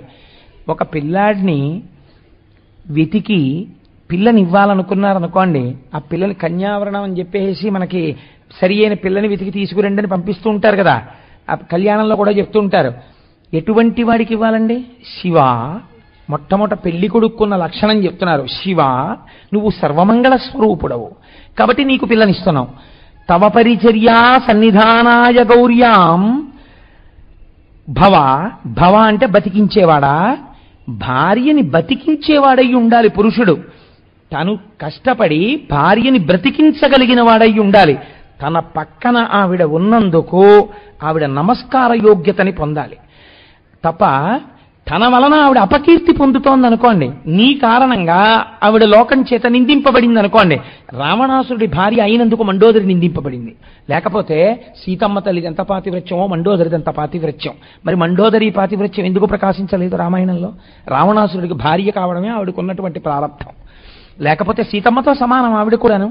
అలా భర్త తన నడువడి చేత, తన భక్తి చేత, తన యొక్క గాంభీర్యము చేత తన భార్యకి కూడా నమస్కార యోగ్యతని కల్పించగలిగినటువంటి వాడై ఉండాలి. అలా చేయగలగడం, బ్రతికించడం భవ. నువ్వు అటువంటి గుణమున్నవాడివి, నువ్వు అటువంటి శీలమున్నవాడివి, అటువంటి నడువడి ఉన్నవాడివి. ఎందుకు పిల్లనిస్తున్నారో చెప్తున్నారు శంకరాచార్యుల వారు. శివ ఒక కారణం, పైకి చాలా మంగళంగా ఉంటావు, లోపల మంగళప్రదుడివి. భవ నువ్వు చాలా బతికించగలిగిన లక్షణం ఉన్నవాడివి. సకల భువన బంధో ఎన్ని ఉన్నా మీ నాన్నగారు ఎక్కడంటే అవన్నీ అనవసరం అండి, మీరు నా గురించి పట్టించుకోండి. నాకు చిన్నప్పుడు కోపం వచ్చి 10th క్లాస్లో మా అమ్మా నాన్న తొలిసి వచ్చాను. సచ్చిదానంద సింధో ఎప్పుడో ఆనందమునకు సముద్రమైనటువంటి వాడా నేను నీకు మమ గుణ దుర్యాం బుద్ధి కన్యాం ప్రధాన్యే, మా అమ్మాయిని నీకు ఇద్దామనుకుంటున్నాను. ఇన్ని గుణాలున్న అల్లుడు నాకు ఎక్కడ దొరుకుతాడయా? ఎవరో తెలుసా? నా కూతురు, నా బుద్ధి. నా బుద్ధిని నీకు ఇచ్చేస్తాను స్వామి, కూతురుగా నీ భార్యగా స్వీకరించు. ఇదేం ఆఘాయిత్యమయ్యా? నువ్వు నాకు భార్యగా నీ కూతురునిస్తే మరి గౌరీ కోపం రాదా? ఈశ్వరా, నీ భార్యగా రావడం అంటే నీకు మాత్రమే భార్య కాదు. ఎందుకు వస్తోందో తెలుసా మీ ఇంటికి? మా అమ్మాయి నీకు గౌరీకి కలిపి సేవ చెయ్యాలి. నా బుద్ధి, నా కూతురు మీ ఇద్దరికీ సేవ చేసుకోవడానికి వస్తుంది. నువ్వు మాత్రం ఒక్క ఉపకారం చెయ్యాలి. నాకు ఒక్కతే కూతురు, బుద్ధి ఒక్కటే కదా. ఇల్లరికం వచ్చి ఇక్కడ కూర్చోవాలి. ఇక్కడ కూర్చున్నారా? ఎలా కూర్చోవాలి? శివ తవ పరిచర్యా సన్నిధానాయ గౌర్యా, గౌరితో వచ్చి ఇక్కడ కూర్చో. ముదమంద గౌరితో కలిసి కూర్చుండు. మన మానస పూజలో ఉంది కదండి, ఇక్కడ కూర్చుంటే నా బుద్ధి ఏం చేస్తుంటుంది? నా కూతురు బుద్ధి అనబడే నా కూతురు ఎప్పుడూ మీ ఇద్దరికీ సేవ చేస్తుంది. ఇల్లరికం రా తండ్రి అని అంత అందంగా అడుగుతారు. అంటే బుద్ధి ఎప్పుడూ ఈశ్వర పాదములను పట్టి ఉండాలి. ఒకనాడు భ్రంశమైంది నిజమే, పొరపాటు పడ్డావు, ఏదో శంకరుడిని నింద చేశావు. పెద్దవాడివి, ప్రజాపతి నీకు బిరుదెందుకు? ఇంకా బ్రహ్మగారి తర్వాత పుట్టినవాడివే. ఉత్తమే క్షణకోపస్య మధ్యమే ఘటికాద్వయం మధమే స్యాదహోరాత్రం పాపిష్టే మరణాంతక. ఇవాళ కోపం వచ్చింది, పోన్ రేపు పొద్దున్న ఒక్కసారి పోన్లే పొరపాటు జరిగిపోయింది, కోపం వచ్చింది. అల్లుడా పోన్లేవయ్యా, పెద్దవాడిని ఏదో అన్నాను మనసులో పెట్టుకోకు, నేను అన్నది నీకు ఆశీర్వచనం అని ఒక్క మాట చెప్తే అయిపోయింది కదా. ఆ మాట అనడం ఇష్టపడలేదు సరికదా. ఇప్పుడు శంకరుణ్ణి అవమానించాలనుకున్నాడు. ఎలా అవమానించాలి? ఆయన పూజనీయుడు కాడు అని లోకమునకు నిరూపించాలి. ఎలా నిరూపించాలి? తను పిల్లనిచ్చిన వాడే ఆయన్ని పిలవకుండా లోకమంతా యజ్ఞం చేసేటప్పుడు ఆయనకి హవిస్సులిస్తే అసలు నేను పిలవలని నిరీశ్వర యాగం చేస్తాను. కాబట్టి ఎటువంటి యాగం చేస్తాను? అరుద్రంబుగా వాజపేయ సవనంబుగా వించి తదనంతరంబ బృహస్పతి సవననామకంబైన మఖంబుసేయునుపక్రమించిన అచ్చటికింక్రమంబున వాజపేయ యాగం చేసి, అది కూడా రుద్రుడు పరమశివుడు లేకుండా, శివుడికి హవిస్సులు ఇవ్వకుండా, అంటే వేదం చెప్పిన విధానాన్ని తిరగరాసి ఒక కొత్త యజ్ఞాలు సృష్టించి వాటికి యజ్ఞాలని పేరెట్టి చెయ్యడం మొదలెట్టినవాడు. బహుశా దీనికి ఆదికర్త దక్షుడే ఉండవచ్చు. కాబట్టి నిరీశ్వర యాగం చేస్తున్నానని ఒక యాగం మొదలెట్టాడు. దీనికి శివుణ్ణి నేను పిలవను, అందరినీ పిలిచాడు. ఇప్పుడు తన అల్లుడి మీదే ఇంత కక్ష పట్టాడే, లేచి నిలబడలేదని పిలిస్తే వెళ్ళకపోతే ఇంకెంత కక్ష పెట్టుకుంటాడో. కాబట్టి ఇప్పుడు ఏం చెయ్యాలి? వెళ్ళితే ఓ గొడవ తెలిపోతుంది, మనకెందుకు వచ్చింది? కాబట్టి అందరూ బయలుదేరి అక్కడికి వెళ్ళాలి, ఆ యజ్ఞం దగ్గరికి. అందరూ బయలుదేరి వెడుతున్నప్పుడు పెద్ద కోలాహలం. వాళ్ళని వీళ్ళని పిలవలేదండి. మళ్ళీ అదేదో 10 మందిని పిలిచి చేశాడనుకోండి, ఏముందండి ఏదో 10 మంది తెలియని వాళ్ళు వెళ్ళారంటారు. అలా కాదు, లోకం అంతటినీ పిలవాలి, అందరూ రావాలి. ఒక్క శివుణ్ణి మాత్రం నేను పిలవను. అసలు మీకు నేను శాస్త్రంలో ఒక మర్యాద చెప్పనండి. ఇంటి యజమాని యొక్క గౌరవము దేని వల్ల ప్రకటితమవుతుందంటే అల్లుడి వలన ప్రకటితమవుతుంది. నేను ఈ మాట అంటే మీరు క్షమించండి నన్ను. మీ ఇంట్లో ఒక గొప్ప శుభకార్యం జరుగుతోందనుకోండి, ఇంటికొచ్చే బంధువులందరినీ తీసుకురావడానికి తన కొడుకు విడితే చాలు. అల్లుడు గారు వస్తున్నారనుకోండి, ఆయన కన్నా గొప్ప బంధువు లోకంలో ఉండడు మామగారికి. ఎందుకంటే పుత్రపంచకంలో ఒకటిగా వచ్చాడు, కూతురి మెళ్ళలో తాళి కట్టి. మామగారు తానే వెడతాడు స్టేషన్కి వెళ్ళి, అది మర్యాద. ఆ అల్లుడు గారిని ఇంటికి తీసుకొస్తాడు. ఎంతమంది రానివ్వండి, ఒక మాట అడుగుతారు, అదేమిటంటే హారతి పట్టడానికి మీ అమ్మాయి రాలేదా, అక్క చెల్లెలు రాలేదా అంటారు. అమ్మాయి అల్లుడు గారు వస్తే ఆ అందం వేరు. మా బావగారు ఆయన తిరుగుతుంటే ఎంత అదృష్టమో చూడండి, కొడుకులా కలిసిపోయిన అల్లుడు అంటారు. అటువంటి అల్లుడు ఉండడం, అలా కూతురు అల్లుడు ఇంటికి శుభకార్యానికి వారం రోజులు ముందు రావడం ఆ ఇంటి అదృష్టం. అలా అల్లుడితో సత్సంబంధాన్ని నిరపుకోవడం మామగారి సంస్కారం. కనుక ఇప్పుడు ఏమైంది, అల్లుడు ఆయన రావాలి. పోని అయోగ్యుడా, ఆయన ఏమైనా పనికిమాలినవాడా, లోకము చేత దూషింపబడినవాడా? ఆయన లోకపూజితుడు. మా ఇంటికి వస్తే చాలని 10 మంది పొంగిపోయేవాడు. శంకరాచార్యులు వారి చేత స్తోత్రము చేయబడినవాడు. ఆయన ఈయనకొక్కడికే పనికిరాలేదు. ఎవడు యోగ్యుడు, ఎవడు అయోగ్యుడు? కాబట్టి ఆయనని పిలవకుండా నిరీశ్వర యాగం చేస్తున్నాడు. ఇది ఎంత ప్రమాదానికి వెళ్ళిపోతుంది? అర్థం లేనటువంటి కక్ష. మనుష్య జ్ఞానము దేనికి పనికి రావాలో తెలుసా అండి? ఎప్పుడో అప్పుడు మీరు అగ్నిహోత్రాన్ని చల్లార్చాలి. మీ కోపాన్ని పక్కన పెట్టేసి పరిష్కారం వైపుకు వెళ్ళిపోతూ ఉండాలి అడుగులు. అది వెయ్యలేదు దక్షుడు, దాన్ని ఇంకా సాగతీశాడు బాగా. అది ఎంతవరకు వెళ్ళింది? నిరీశ్వర యాగానికి అందరినీ పిలిచాడు. పిలిస్తే కరమనురక్తి అమ్మఖము కన్గొను వేడుక దొంగలింపగా పరమముని ప్రజాపతి సుపర్వ మహర్షివరుల్ సభార్యులై పరువడి వచ్చి అందరు శుభస్తట దీవనలిచ్చి దక్షుచే బొరిబొరి అచ్చటన్ విహిత పూజల నొందిరి సమ్మదంబునన్. మహర్షులు వచ్చారు, ఋషులు వచ్చారు, వాళ్ళ భార్యలు వచ్చారు, ప్రజాపతులు వచ్చారు, ఎక్కడెక్కడి వాళ్ళు వస్తున్నారు. విమానాల్లో చక్కగా కూర్చుంటున్నారు. వాళ్ళందరికీ బట్టలు పెడుతున్నాడు, నగలిస్తున్నాడు, వాళ్ళని పూజ చేస్తున్నాడు, పలకరిస్తున్నాడు. మీరు ఇంత వాళ్ళు అంటున్నాడు, అంత వాళ్ళు అంటున్నాడు. వాళ్ళందరూ ఈయన్ని గౌరవిస్తున్నారు, ఈయనకి ఆశీర్వచనాలు చేస్తున్నారు, ఈయన వాళ్ళకి సన్మానాలు చేస్తున్నాడు. అందుకుంటున్నారు కానీ పక్కకి వెళ్ళి అందరూ మాత్రం ఒకటి చెవులు కొరుక్కుంటున్నారు. చూడు, మనందరం కావలసి వచ్చాం, మనమందరికీ పూజనీయుడైన వారిని వదిలేశాడు, మనందరినీ పిలిచాడు. శంకరుడు అల్లుడు పిలవలేకపోయాడు. ప్రాప్తం ఉండాలి కదా, అనుకోరండి మరి. ఇప్పుడు దక్షతనయ సతీదేవి తవిలి ఆత్మ సదనము నుండి జనకుని సవన మహిమ గగనచరులు నుతింప ఆ కలకలంబు విని కుతూహలమొప్ప గగనమున చూడ. కైలాస పర్వతం మీద పార్వతీదేవి నించునుంది అంతఃపురంలో. నిలబడితే పైనుంచి విమానాలు వెళ్ళిపోతున్నాయి. ఆ రోజుల్లో యోగశక్తితో విమానాలు మీద వెళ్ళేవారు కదండి. ఆ భార్యలతో కలిసి వెడుతున్నప్పుడు ఎక్కడైనా ఏదైనా ఉపద్రవం జరిగితే వెళ్ళడం వేరు. ఏ రాక్షసులు వచ్చి అమరావతిని ముట్టడించారనుకోండి, పారిపోతూ ఆర్తనాదాలు వినపడతాయి. ఇప్పుడు వాళ్ళందరూ చాలా సంతోషంగా మాట్లాడుకుంటూ ఏదో పెద్ద ఉత్సవానికి వెళుతున్నారని తెలిసిపోతోంది. మంచి సరిగంచు పట్టు చీరలు కట్టుకుని సంతోషంగా మాట్లాడుకుంటూ వెళ్ళిపోతున్నారు. పార్వతీదేవి తలెత్తి వాళ్ళందరి వంక చూసింది. అందరికన్నా ముందు గౌరవింపబడవలసినది, అందరికన్నా ముందు ఆహ్వానింపబడవలసినది, ముహూర్తం పెట్టగానే ముందు చెప్పబడవలసినది ఆవిడికి లేదు అగ్రపూజ. ఆవిడికి చెప్పకుండా ఆవిడ్ని వదిలిపెట్టి వీళ్ళందరినీ పిలిచాడు. వీళ్ళు వెడుతున్నారు.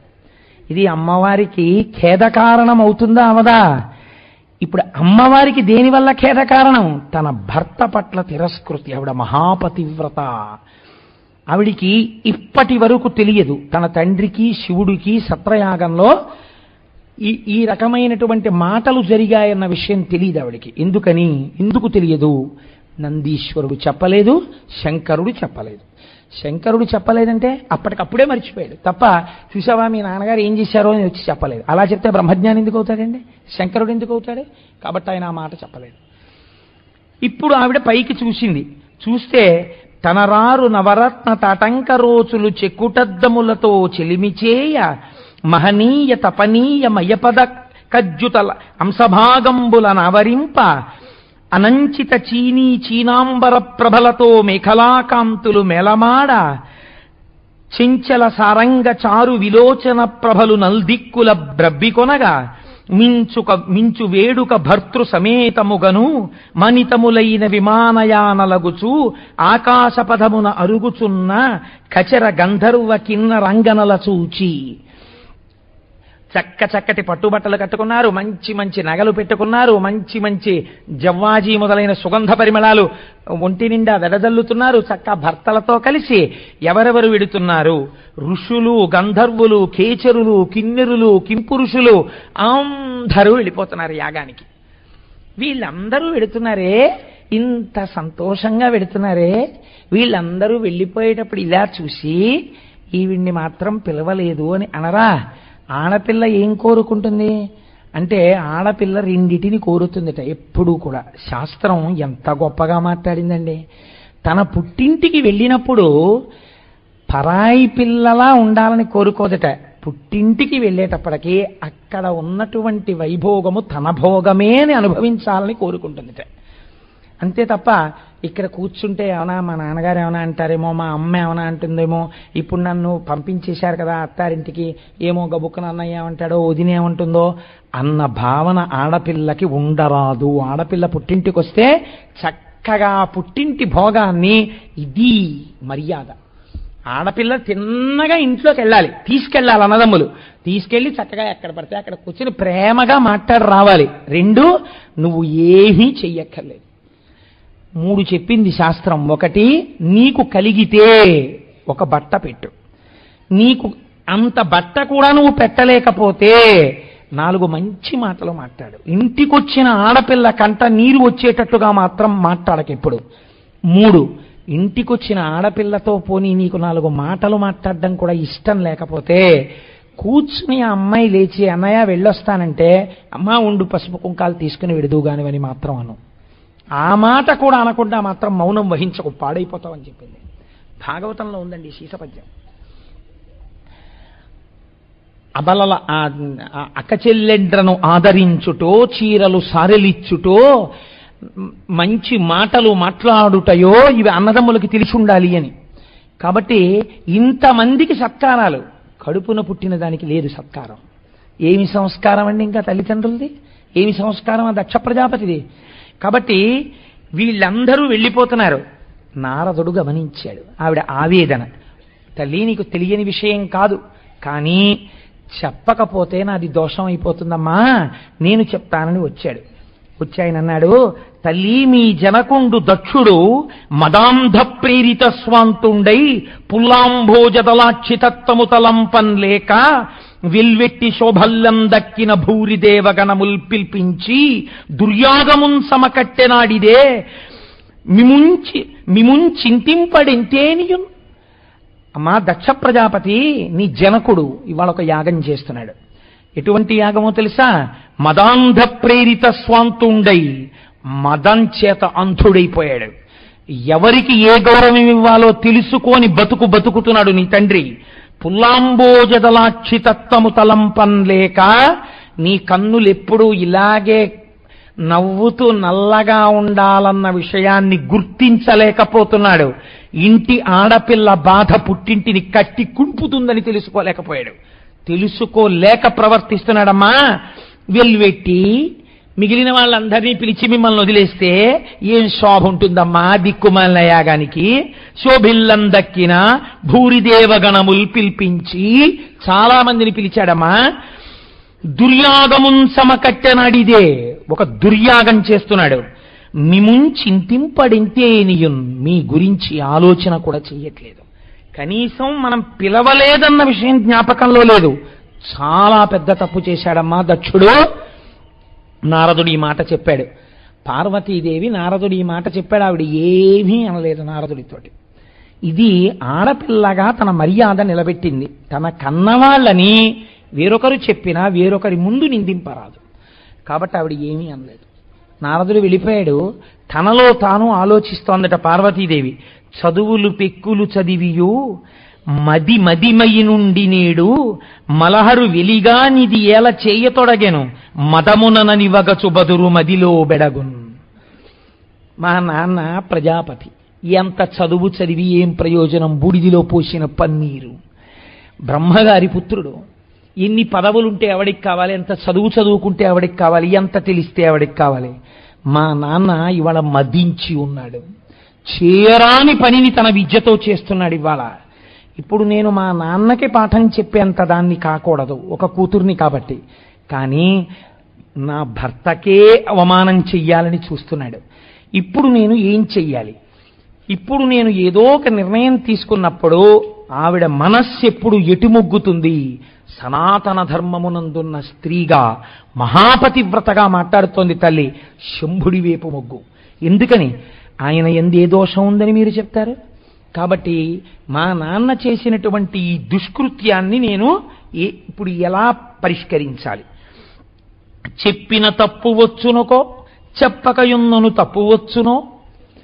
నాన్న ఇది తప్పు కదా, అదేంటి మీరు మీ అల్లుడు గారిని పిలవకుండా యాగం చేయడం అంటే? సర్లే నువ్వు చెప్పావు కాబట్టి, ఇంకా నువ్వు బాధపడుతున్నావు కాబట్టి ఒకసారి పిలుస్తానని చెప్పి పిలిస్తే, ఇది మా ఆయనకి తెలిస్తే, అంటే నువ్వు చెప్పి పిలిపించావా నన్ను, ఇదే మర్యాద అని రేపు నన్ను అడిగితే, చెప్పకుండా ఉంటే రేపు పొద్దున్న ఆయన రుద్రుడైతే, చూశావా మీ నాన్న అని నన్ను అంటే, ఎందుకొచ్చిన చదువు, ఎందుకొచ్చిన వినయం లేని సంస్కారం? ఇది మీకు నేను మొట్టమొదట్లో చెప్పిన ఉపోద్ఘాతం. కనుక తప్పు తొలంగరాని యది దారుణమెమ్మెయినాధు చేతనే ఎప్పుననైనయుండెదను యొప్పమినైనను నిర్వహించదన్ తప్పిక భిన్న బుద్ధియగుదాననచున్ మది నిశ్చయంబుతోన్. ఇది పోనీ శివుడికి చెప్పాలా? ఇలా యాగం చేస్తున్నాడు మా నాన్నని చెప్పకుండా ఉండాలా అని వితర్కం చేసుకొని లోపల, ఇవాళ నేను వెళ్ళి దక్షుడు చేస్తున్నటువంటి యజ్ఞం గురించి చెప్పి వెడతాను అని అంటే శంకరుడు ఏమంటాడో తెలియని దానను కాను. వాళ్ళిద్దరిది ఒక్కటే మనస్సు. కానీ నేను విభేదించవలసిన అవసరము ఏర్పడుతోంది వాళ్ళ శంకరుడితో. శంకరుడు వద్దన్న పని నేను చెయ్యవలసి వస్తుంది. ఎందుకు చెయ్యవలసి వస్తుంది అంటే, ఇదే వేదం చెప్పింది. అమ్మవారికి 2 బిరుదునామాలు మీకు ఎప్పుడూ చెప్తుంటాను నేను. రుద్రస్య భేషజీ, లోకస్య భేషజీ. ఇప్పుడు లోకమంతా తప్పు చేసింది. దక్షుడు నిరీశ్వర యాగము చేయనే రాదు. ఎవ్వరూ ఈ మాట చెప్పలేదు. ఎవడి తాపత్రయం వాడు పడ్డాడు. మన్ని పిలిస్తే వెళ్ళకపోతే ఎందుకు వచ్చిన గొడవని అందరూ అక్కడ చేరారు. కాబట్టి ఇప్పుడు అందరికీ బుద్ధి చెప్పాలి. వెళ్ళిన వాళ్ళందరికీ బుద్ధి చెప్పాలి. శంకరుడి పట్ల అమర్యాద ఏ స్థితికి వెడుతుందో చూపించాలి. ఆయన మహాజ్ఞాని. ఆయన ఏమంటాడంటే, నీకెందుకు అక్కడికి వెళ్ళడం అసలు అంటాడు. కానీ నేను ఇప్పుడు అక్కడికి వెడితే శివుణ్ణి రుద్రుణ్ణి చేస్తాను, కోపం వచ్చేట్టు చేస్తాను. కోపం వచ్చిన రుద్రుడు శిక్ష వేస్తాడు. శిక్ష వేస్తే లోకానికి దెబ్బ తగులుతుంది. తిన్న తర్వాత వీపులు వాచిపోతాయి ఒక్కొక్కడికి. వాచిపోయిన తర్వాత ఏడుస్తారు. ఏడిచిన తర్వాత నేనేం చేయాలి? మళ్ళీ రుద్రుణ్ణి ఏం చేయాలి? రుద్రస్య భేషజీ, శివుణ్ణి చెయ్యాలి. అప్పుడు ఏం చేయాలి? మళ్ళీ నేనే ఆయన పక్కకి భార్యగా వెళ్ళాలి. కాబట్టి మేనకా హిమవంతులకి కుమార్తెగా పుట్టాలి. పుట్టి పార్వతీ కళ్యాణమై ఆయన పక్కకి వెళ్ళాలి. వెళ్ళి కుమారస్వామిని కనాలి. కానీ ఏం చెయ్యాలి? మళ్ళీ అప్పుడు తప్పు చేస్తారు, అప్పుడు ఓ లెంపకాయ కొట్టించాలి. మళ్ళీ ఏం చేయాలి? అదే కుమారస్వామితో తారకాసుర సంహారం చేసి లోకాన్ని కాపాడాలి. ఎప్పుడెప్పుడు అవసరమో అప్పుడు శివుణ్ణి రుద్రుణ్ణి చెయ్యాలి, మళ్ళీ శివుణ్ణి చెయ్యాలి. కాముడి విషయంలో చెయ్యాలి, కాలుడి విషయంలో చెయ్యాలి, లోకం విషయంలో చెయ్యాలి. అవసరమైతే హాలాహల భక్షణం చేయించాలి ఆయనతో. అవసరమైతే ఇన్ని రుద్రుణ్ణి చేసి వీళ్ళని 4 లెంపకాయలు కొట్టించి బుద్ధి చెప్పించాలి. కాబట్టి ఇప్పుడు నేను ఆయన చెప్పిన మాటకి వ్యతిరేకంగా ప్రవర్తించవలసిన సమయం ఆసన్నమైంది. నేను ఎన్నడూ ఈ పని చేసిన దానను కాను. కానీ నా చేత నా తండ్రి ఇవాళ ఈ పని చేయిస్తున్నాడు. కాబట్టి ఇప్పుడు దక్షుడు చేసినటువంటి పని, ఆయన యొక్క ఉన్మత్తత, ఆయన యొక్క మదం, ఆయన యొక్క అహంకారం ఏ స్థితికి వెళ్ళిందో చూడండి. అసలు లోకంలో ఎన్నడూ 2 కాకుండా 1గా ఉండేటటువంటి పార్వతీ పరమేశ్వరుల యొక్క మనస్సులో పార్వతీదేవి ఇవాళ నేను శంకరుడి దగ్గరికి వెళ్ళినప్పుడు శంకరుడు చెప్పినటువంటి మాట కాదని వేరొక రకంగా ప్రవర్తించి లోకమునకు పాఠం చెప్పించడం కోసమని శంకరుడు వద్దన్నా పార్వతి చేసిందన్నా నేర్పవలసిన సమయం నాకు ఆసన్నమైంది ఈ ధూర్తుడి వలన. ఇది ఆయన దిక్కుమాలిన కోపం, దిక్కుమాలిన మదం ఇంత దూరం వెళ్ళిపోయింది. అందుకే ఒక వయస్సు వచ్చేసిన తర్వాత పట్టు విడుపు ఉండాలి. అందుకే మనం ఎప్పుడో మాట అంటాం, పట్టు విడుపు ఉండాలండి అంటాం. సనాతన ధర్మమునందు ఈ మాట చాలా గొప్పది. పట్టుకోవడం విడవడం కోసమే. నేను మాట తరచు చెప్తూ ఉంటాను. దూదిని కట్టవలసి వస్తే ఏం చేస్తారంటే ముందు దూదిని అంతటినీ తీసుకొచ్చి తాళ్లతో కడతారు. ఈ కట్టు ఎందుకో తెలుసా అండి? వదిలేయడానికి. ఈ దూది బేల్ తీసుకెళ్లి మెషిన్ మీదకి ఎక్కిస్తారు. ఎక్కిస్తే మెషిన్ ఏం చేస్తుందంటే గట్టిగా నొక్కేస్తుంది. నొక్కేస్తే ఈ కట్టిన తాళ్లు వదిలేస్తాయి. బాగా నొక్కేసింది కదండి. మరి ఇప్పుడు ఐరన్ బీడింగ్ వేసేస్తుంది. ఇలాగా వేసేసి నొక్కేస్తుంది. నొక్కేస్తే ఈ తాళ్లు ఊడిపోతాయి. కానీ మిషన్ వేసినటువంటి ఆ నొక్కినటువంటి ఆ ఇనప బీడింగ్ చాలా గట్టిగా పట్టుకుంటుంది. ఇప్పుడు అలా బేల్స్ వెళ్ళిపోతాయి. వెళ్ళిపోయిన తర్వాత కాటన్ బేల్ వచ్చిందంటారు, పత్తి వస్తుంది. ఇప్పుడు ఈ బేల్ అలా ఉండిపోతే అది అలా ఉండిపోయింది అనుకోండి, కట్టు దూది పనికిరాదు. కాబట్టి ఇప్పుడు ఏం చేస్తారంటే ఓ గుణపాన్ని దూర్చి ఒక 10 మంది కలిసి ఇటువైపు కూర్చుని ఎత్తుతారు. ఎత్తితే కొంచెం ఆ బీడింగ్ ఇలా పైకి లేస్తుంది. లేచిన తర్వాత వేరొక గుణపం పెట్టి కొడతారు. కొట్టరి పట్టని పగిలిపోయి వదిలేస్తుంది. వదిలేస్తే అప్పుడు మళ్ళీ ఇంత గట్టిగా కట్టిన కట్టు వదిలేసి ఈ దూదితో వస్త్రం చేస్తారు. ఈ వస్త్రం ఏం చేస్తారు? మళ్ళీ కట్టుకుంటారు. కట్టుకున్న వస్త్రం ఏం చేస్తారు? మళ్ళీ వదులుతారు. పట్టు విడుపు, పట్టు విడుపు, పట్టు విడుపు. ఇందులో లోకం ఉంది. అలా పట్టు విడుపు ఉంటేనే ప్రయోజనం సిద్ధిస్తోంది. నువ్వు ఒకరి మెడలో తాళి కట్టు, ఆవిడ చేయి పట్టు, ధర్మానువర్తి అయి నడు, వైరాగ్యము చేత మళ్ళీ విడిచిపెట్టు, కలిసే ఉన్న వైరాగ్య భావన చేత లేనట్టు ఉండు. దేన్ని పట్టాలో ఈశ్వరుడి పాదములు పట్టు, ఆ ఈశ్వరుడితో కలిసిపోయి ఈశ్వరుడి కింద అభిన్నంగా అయిపో అని మనకి లోకంలో పట్టు విడుపు అన్న విషయాల్ని నేర్పించింది శాస్త్రం. కాబట్టి చూడండి, ఈ పట్టు విడుపు అన్నది వయస్సుతో పాటు అలవాటు కాకపోతే ప్రమాదకరమైపోతుంది జీవితం. ఇది లేదు దక్ష ప్రజాపతి దగ్గర, అర్థం లేని క్రోధం. కాబట్టి ఇప్పుడు అది ఎక్కడి వరకు వెళ్ళిపోయింది? కూతురుకి అల్లుడికి మధ్య భేదం వచ్చేట్టు జరిగింది. ఇది లోకమునకంతటికి శిక్ష పడిపోతుంది. ఇప్పుడు అలా లోకమునకంతా శిక్ష పడిపోయేటటువంటి స్థితి ఏర్పడుతోంది. ఈ స్థితిలో అమ్మవారు బయలుదేరి శంకరుడి దగ్గరికి వెడుతోంది. వెళ్ళి విభేదించాలని మనసులో అనుకుంది కదండి తల్లి. అనుకోగానే ఆవిడ అడుగులు తడబడతాయి. ఇతపూర్వం ఎన్నడూ చెయ్యనటువంటి పని చెయ్యవలసి వస్తోంది. వడవడ వడుకుచు నుడుగుచు చెడిముడి వైపు నుండి కలగి చింతాకులయై వెడగుదనంబున నిలుచుచొకడు వాడిన పువ్వు భంగి కాంతి తొరంగెన్. ఆ తల్లి వడవడ వడుకుచు తానేదో తప్పు చేసిందాన్లా. ఎందుకని ఇవాళ శివుడు చెప్పిన మాట కాదనవలసి వస్తోంది, భర్త మాట కాదంటోంది. ఆవిడ వణుకుతూ చిడిముడిమై నుండి కలగి చింతాకులయై, మనస్సులో రకరకాల ఆలోచనలతో చింత పొందినది అయి వెడగుదనంబున నిలుచుచు అడుగులేస్తూ మళ్ళీ ఆగి, బాబోయ్ దీనివల్ల ఇలాంటి ఉపద్రవం వస్తుందేమో, ఇలా చేయనా అలా చేయనా అని ఆలోచన చేస్తూ కడు వాడిన పువ్వు భంగి కాంతి తొరంగెన్. వాడిపోయిన పువ్వులా అయిపోయిందిట అమ్మవారి ముఖం. పెదవులు తడుపుచు గొంకుచు అదరుచు బెగడుచును అడుగులల్లన ఇడుచున్ వదనము వంచుచు అడగుచు తుది నాలుక తొట్టు పడగ తొయ్యలివగతోన్. ఏ తల్లి ఒక్కసారి షహబాష్ అంటే సరస్వతీదేవి ఇంకా వీణ కచేరీ చేయలేదో అలాంటి తల్లికి నోట మాట రాలేదట ఇవాళ శివుడి దగ్గరికి వెళ్ళి. ఎందుకని? తానొకటని ఆయన ఒకటంటే కాదని అనవలసి వస్తోంది. పెదవుల తడుపుచూ ఆ మాట మాట్లాడలేక చర్చ మొదలు పెట్టడానికి పెదవులు తడుపుకోవలసి వచ్చిందిట. గొంకుచూ భయపడుతూ లోకమునకు ఆదర్శవంతమైన జీవితాన్ని చేర్పినటువంటి నేను ఇవాళ విభేదించవలసి వస్తోంది శంకరుడితో. మనసులో గొంకుతూ అదురుచూ బెగడుచూ అడుగుచూ అడుగులు అల్లల్లన విడుచుచూ, ఏ తల్లి నడకలు చూసి హంసలు నడకలు నేర్చుకుంటాయో అటువంటి తల్లి అడుగులు అటు ఇటు పడిపోతూ వదనము వంచుచు తలెత్తి చూడలేక శంకరుణ్ణి సిగ్గుతో తలంచుకుని అడగుచూ అణిగిపోయి, అయ్యో ఇవాళ నేను మాట కాదనవలసి వస్తోంది అని బెంగ పెట్టుకుని, బహుశः లోకానికి పాఠం నేర్పడానికి ఈ రూపంతో నేను ఈయన్ని చూడడం ఇదే చిట్ట చివరిసారవుతుంది అని బెంగ పెట్టుకుని తుది నాలుక తొట్టు పడగా నాలుక చివర వెళ్ళి నొక్కితే కదండి అక్షరాలు వస్తాయి. అందుకని తుది నాలుక తొట్టు పడగా అక్షరాలు సరిగ్గా పడలేదట. ఎవరా తల్లి? ఆ తల్లి సర్వవర్ణాత్మిక, సర్వయంత్రాత్మిక, సర్వమంత్రాత్మిక, సర్వశబ్దాత్మిక అని కాళిదాసు చేత స్తోత్రం చేయబడిన తల్లి దిక్కుమాలిన దక్షుడు చేసిన పనికి ఇవాళ చాలుక చివర తలబడింది ఆ తల్లికి. వాడు చేసిన పాపానికి నిష్కృతి ఉందండి నిజంగా దక్షుడి పనికి.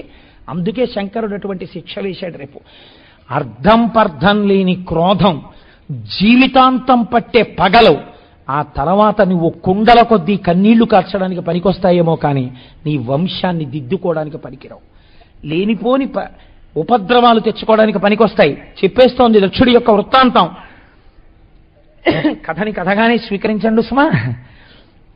తుది నాలుక తొట్టుపడగా తొయ్యలివగతోన్, ఆ నాలుక యొక్క చివరి భాగం తొట్టుపడిపోతూ ఉండగా తల్లి శంకరుడి దగ్గరికి వెళ్ళి నిలబడింది.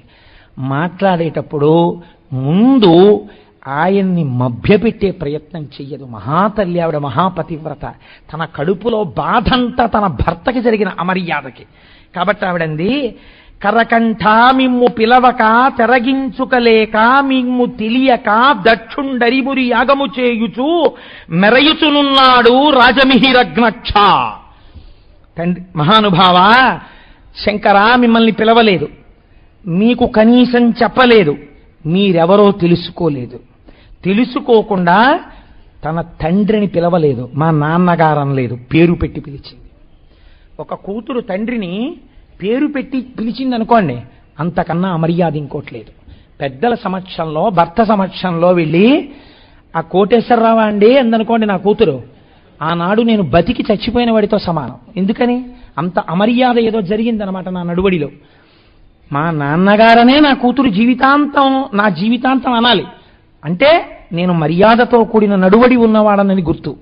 కాబట్టి పార్వతీదేవి ఒక అనరాని మాట అనేసింది. ఇప్పుడు ఆ దక్షుడు అంది పేరు పెట్టి పిలిచింది. వాడు మర్యాదాతిక్రమణం చేశాడు, మీకు చెప్పకుండా యాగం చేస్తున్నాడు, మీరు లేని యాగం చేస్తున్నాడు, మీకు హమిస్సులు లేని యాగం చేస్తున్నాడు. నాథ, అయితే చిత్రం ఏమిటో తెలుసా? ఇందుకు నేను ఎడుతున్నది ఈ లోకానికంతటికీ బుద్ధి చెప్పాలి. చెప్పవలసిన వాళ్ళు చెప్పకుండా వెళ్ళారు, కాబట్టి వీళ్ళందరికీ శిక్ష వేయడానికి నేను ఎడుతున్నాను శక్తి రూపంగా. ఇది పైకి చెప్పదు, ఎంత అందంగా చెప్తోందో చూడండి.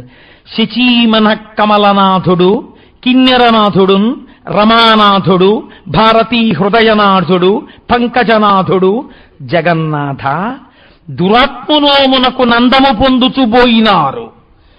ఉమానాథ, సురాధినాథ, దిననాథ, భుజంగమనాథ వందిత. ఎంతమందికి తన భర్తనాథుడో చెప్పుకుని పొంగిపోతోంది ఆవిడ. మా నాన్నకి తెలియదేమో నువ్వెంత గొప్పవాడివో, నాకు తెలుసు తండ్రి నువ్వెంతటి వాడివో. ఇది ఒక భర్తకి సత్కారం. తన భార్య మనస్సులో ఇంతటి స్థానాన్ని ఒక భర్త పొందడం కన్నా సమానం ఏముందండి? లోకము చేత ఎంత పూజింపబడినా మీరెంత అన్న భార్య కొంచెం కష్టమే కదా భర్తకి. ఎంత గొప్పగా మాట్లాడింది చూడండి. నాథ, ఓ భర్త, శచీమన కమలనాథుడు, వీటికి నేను వివరణలు చెయ్యక్కర్లేదు, కిన్నెరనాథుడు, రమానాథుడు, భారతీ హృదయనాథుడు, పంకజనాథుడు, వీళ్ళందరూ నాథులన్ని పేర్లున్న వాళ్ళు వెళ్ళారు. కానీ అసలు జగత్స్వరూపంలో ఉన్న వీళ్ళందరికీ నాథుడవు నీవు జగన్నాథ, నిన్ను వదిలేడు. దురాత్మనోమునకు నందము పొందుచుబోయినారు. ఇప్పుడు దక్షుడు పేరు కూడా తీసేసింది, ఇంకో మెట్టు పైకెక్కింది ఆవిడ కోపం. దురాత్ముడు, దుష్టుడైన వాడి యాగానికి సంతోషంగా వెళ్ళారు వీళ్ళందరూ. ఉమానాథ, సురాధినాథ, నా నాథుడివి నువ్వు. ఇది ఆవిడ గొప్ప.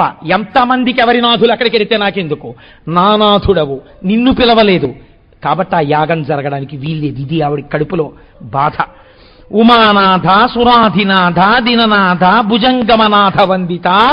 ఇంతమంది చేత నమస్కరింపబడేవాడా, వాళ్ళు ఎడితే మాత్రం నీకు వచ్చిన లోటు ఏమిటయ్యా అన్నట్టుగా చెప్పి, ఎంత తప్పు చేశారో చూసావా వీళ్ళందరూ వెళ్ళారు అది అని ఇప్పుడు నటన ప్రారంభం చేసింది.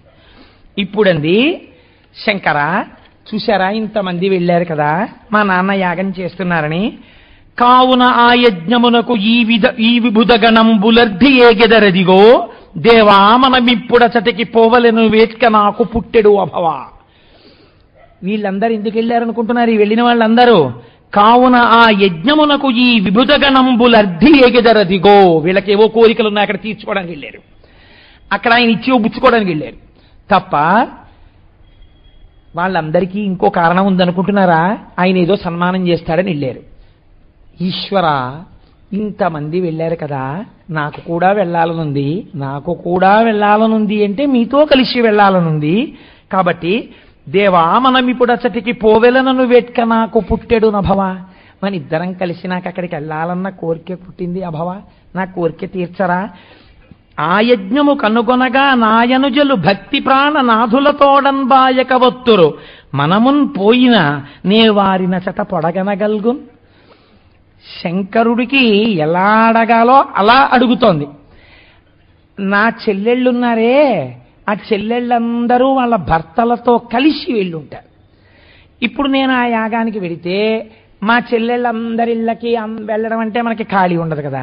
ఒక్కసారి వెళ్ళామనుకోండి ఉత్సవానికి, అక్కడ మా చెల్లెళ్ళందరూ మా మరుదులతో వస్తారు. ఓసారి అందరినీ చూసి వచ్చినట్టు ఉంటుంది, నాకు సంతోషంగా ఉంటుంది కదా. ఆడపిల్ల మనస్సు ఎలా ఉంటుందో, ఆడపిల్ల ఎలా మాట్లాడుతుందో అలా మాట్లాడిందండి నిజంగా తల్లి ఆ రోజున. ఇవి మీకు ప్రతి ఇంటిలో వినబడే మాటలు. పెద్దవాళ్ళు అయిపోయారు కదా, వాళ్ళిద్దరూ పీటల మీద కూర్చుని అగ్నిహోత్రంలో హవిస్సు వేస్తుంటే, ఋషులు మంత్రాలు చెప్తుంటే, అగ్నికీలలు ఇలా పైకొస్తుంటే, మా చెల్లెళ్ళందరూ గబగబా సాధారణంగా పెళ్లి పీటల మీద అన్నదమ్ముడు కూర్చుంటే వదినగారులు ఉండరు పక్కన. తోడపుట్టిన ప్రేమ ఆడపిల్లలు వెనకాతల కూర్చుని వాళ్లే బుగ్గం చుక్క దిద్దుతారు, వాళ్లే ఆ జీలకర్ర బెల్లం సిద్ధం చేస్తారు. మా తమ్ముడు మా అన్నయ్య అని పాప వీడియో ఫోటోల్లో వెనకాల నించుంటారు. ఎంత పిచ్చి ప్రేమో! హారతిస్తారు. 50 రూపాయలు హారతి పళ్ళెంలో వేస్తే 5 కోట్ల రూపాయల కానుకని మడిచి పెట్టుకుని ఎంతో జాగ్రత్తగా మా అన్నయ్య ఇచ్చాడు, మా అన్నయ్య ఇచ్చాడని పొంగిపోతారు. మా అమ్మగారు పెట్టారండి, మా అమ్మగారు పెట్టారని. ఎంత పిచ్చి ఆడపిల్లలో నిజంగా. కాబట్టి అలాగే మాట్లాడింది పార్వతీదేవి. మా అమ్మ నాన్నగారు యాగం చేస్తుంటే అగ్నిహోత్రం ఇలా వెలుగుతుంటే మా చెల్లెళ్ళందరూ వెనకాతలు నిలబడి అవి ఇవి అందిస్తూ ఉంటారు కదా, అలా అందిస్తున్నప్పుడు మా మరుదులందరూ కూర్చుంటారు. మీరు ఒక్కరు రాకపోతే ఏం బాగుంటుంది, మీరు అందరూ చక్కగా అలా కూర్చుంటే, అందులో మీరు పెద్దల్లుడు ఇంటికి మీరు అలా కూర్చుంటే నేను వాళ్ళతో కలిసి మా అమ్మ నాన్నగారి వెనకాతలు నించోవాలనుంది, మీరు రారా?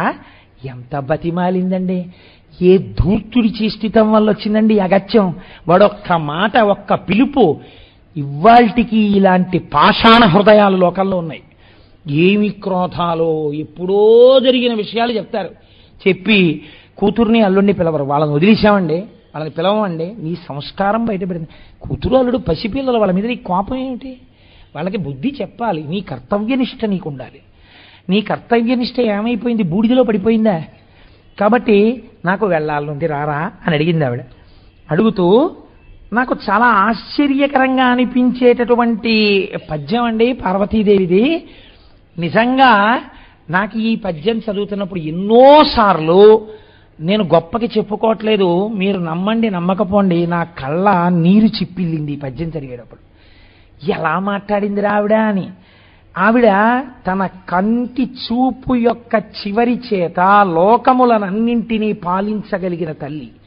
ఉన్మేష నిమిషోత్పన్న విపన్న భువనావళి, కనురెప్ప మూస్తే లోకాలను లయం చెయ్యగలిగిన తల్లి. ఎంత గొప్పదైనా పుట్టింటికొచ్చిన ఆడపిల్ల ఏం కోరుకుంటుందో చెప్పింది చూడండి. జనకుని ముఖమున కర్ధింజన నీతో బరిబర్హ సన్నికముల చేదనరిన భూషణముల గైకొన వేట్క జనించే ఈశా కుజన వినాశ. మీతో కలిసి నేను వెళ్ళినప్పుడు మఖం అంటే ఆ యాగం అంతా అయిపోయిన తర్వాత బట్టలు పెట్టేటప్పుడు ముందు పూజనీయులు ఇంటికి కూతురు అల్లుడు కనుక వాళ్ళని గౌరవించాలి. కూతుర్ని అల్లుడిని, అందులో మీరు పెద్ద అల్లుడు కదా, నేను పెద్ద కూతుర్ని కదా, మన ఇద్దరిని కూర్చోపెట్టి నాకు మా నాన్నగారు చీర పెట్టి మీకో పంచి పెట్టి మన ఇద్దరికి కానుకలు ఇస్తుంటే మనం ఆ కానుక ఇలా పుచ్చుకున్నప్పుడు ఎంతో సంతోషం పొందాలని నాకు మనస్సులో ఉంది. ఏమి ఆశ్చర్యకరమైన విషయం అండి. ఇంతటి పార్వతీదేవి కూడా ఒకరికి పుత్రికగా పుడితే అలా సత్కరింపబడాలని కోరుకుందా అమ్మ. అందుకని మీరు నాతో రారా? ముదమున తన్ మఖోత్సవ విభూతి కనుంగొన దివ్యకామినుల్ పదవులు గట్టి భూషణ విభాసితులై నిజనాథయుక్తలై మద కలహంస పాండుర సమంచిత దివ్య విమానయానలై అదే చనుచున్నవారు కనుమభ్రపదంబున నీలకంధర. ఎంతమంది వెడుతున్నారో చూడండి భర్తలతో కలిసి. వాళ్ళందరూ ఆ దక్షుడికి అభిమానులు. కానీ ఆ ఇల్లు నా పుట్టిల్లు కదా, అందుకని చెప్పి వెళ్ళాలి కదా అనగా విను. లోకంబున జనకుని గేహమున కలుగు సకల సుఖంబుల్ తనయులు జని సంప్రీతిన్ కనుగొనకీ రీతి నిల్చుగాయముల భవ. ఎంత గొప్ప మాట అందండి ఆ తల్లి. ఆడపిల్ల పెళ్ళైపోయిన తర్వాత ఇంటికి వస్తే ఆడపిల్ల కంట పడకూడదని, అమ్మ నేను తీసుకొస్తానులే చీర నీకంటే వద్దులే నువ్వు బీరువా తీకు అందనుకోండి ఆ తల్లి. ఎంత గాయపడుతుందో ఆడపిల్ల హృదయం. అంటే నేను ఇప్పుడు ఈ ఇంటికి దూరం అయిపోయానన్నమాట అనుకుంటుంది. ఆడపిల్లట స్వతంత్రంగా తిరగాలనుకుంటుందిట. అక్కడ పుట్టి అక్కడ ఆడుకుని అక్కడ పెరిగిన పిల్ల కదండి. అరమరిక చేసి దూరం చేస్తే సహించలేదట. స్వతంత్రంగా తిరగాలని ఉంటుంది కదా ఆడపిల్లకి. నాథా అందుకని అలా ఒక్కసారి పుట్టింట్లో తిరగాలనుంది. ఇప్పుడుంది ఆ స్వేచ్ఛ ఆవిడికి. వాడు పలకరించడు దుష్టుడు.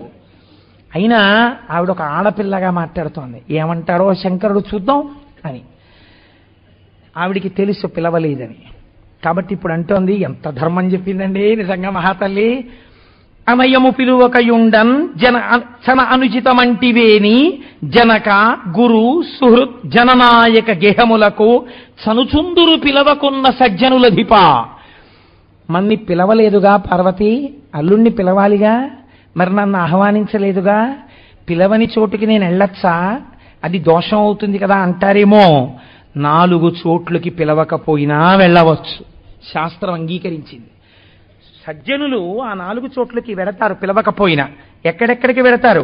జనక తండ్రి గారింటికి పిలిస్తేనే వెళ్ళాలని లేరు, పిలవకపోయినా వెళ్ళవచ్చు.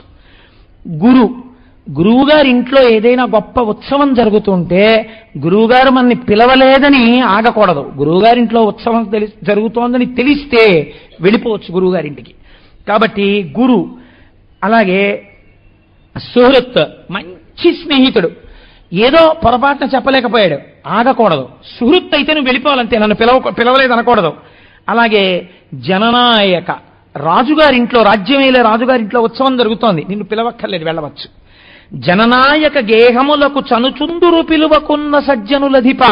పిలవకపోయినా వెళ్ళిన వాడెవడో వాడు సజ్జనుడు. నన్ను పిలవలేదండి నేను వెళ్ళలేదన్నవాడు దుర్జనుడు. కాబట్టి వెళ్ళాలి, కాబట్టి వెళ్ళచ్చు, దోషం లేదు. పిలవలేదు అని మీరు పట్టించుకోవక్కర్లేదేమో, ఆలోచించండి అంటే శంకరుడు ఒక చిరునవ్వు నవ్వి అన్నాడు. మహానుభావుడు కదండి, ఏమి సంవాదం అండి ఇద్దరిది నిజంగా. ఆయన అన్నాడు, కళ్యాణి నీ మాటకడు నొప్పు బంధువుల్ పిలువకుండినను సంప్రీతి చనుదురంటివి అది లెస్స. అయినను దేహాభిమాన మదమున అమర్షమునను కడగి ఆరోపిత ఘన కోప దృష్టులు కారేని పోదగు. కాని వినుము, వినుత విద్యా తపో విత్త వయో రూప కులములు సుజనులకును గుణంబులు.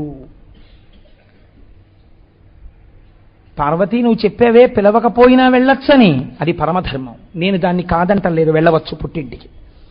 ఎటువంటి పుట్టింటికి వెళ్ళొచ్చు? నిజంగా మరిచిపోతే హఠాత్తుగా శుభకార్యం జరుగుతూ పిలవలేకపోతే వెళ్ళవచ్చు.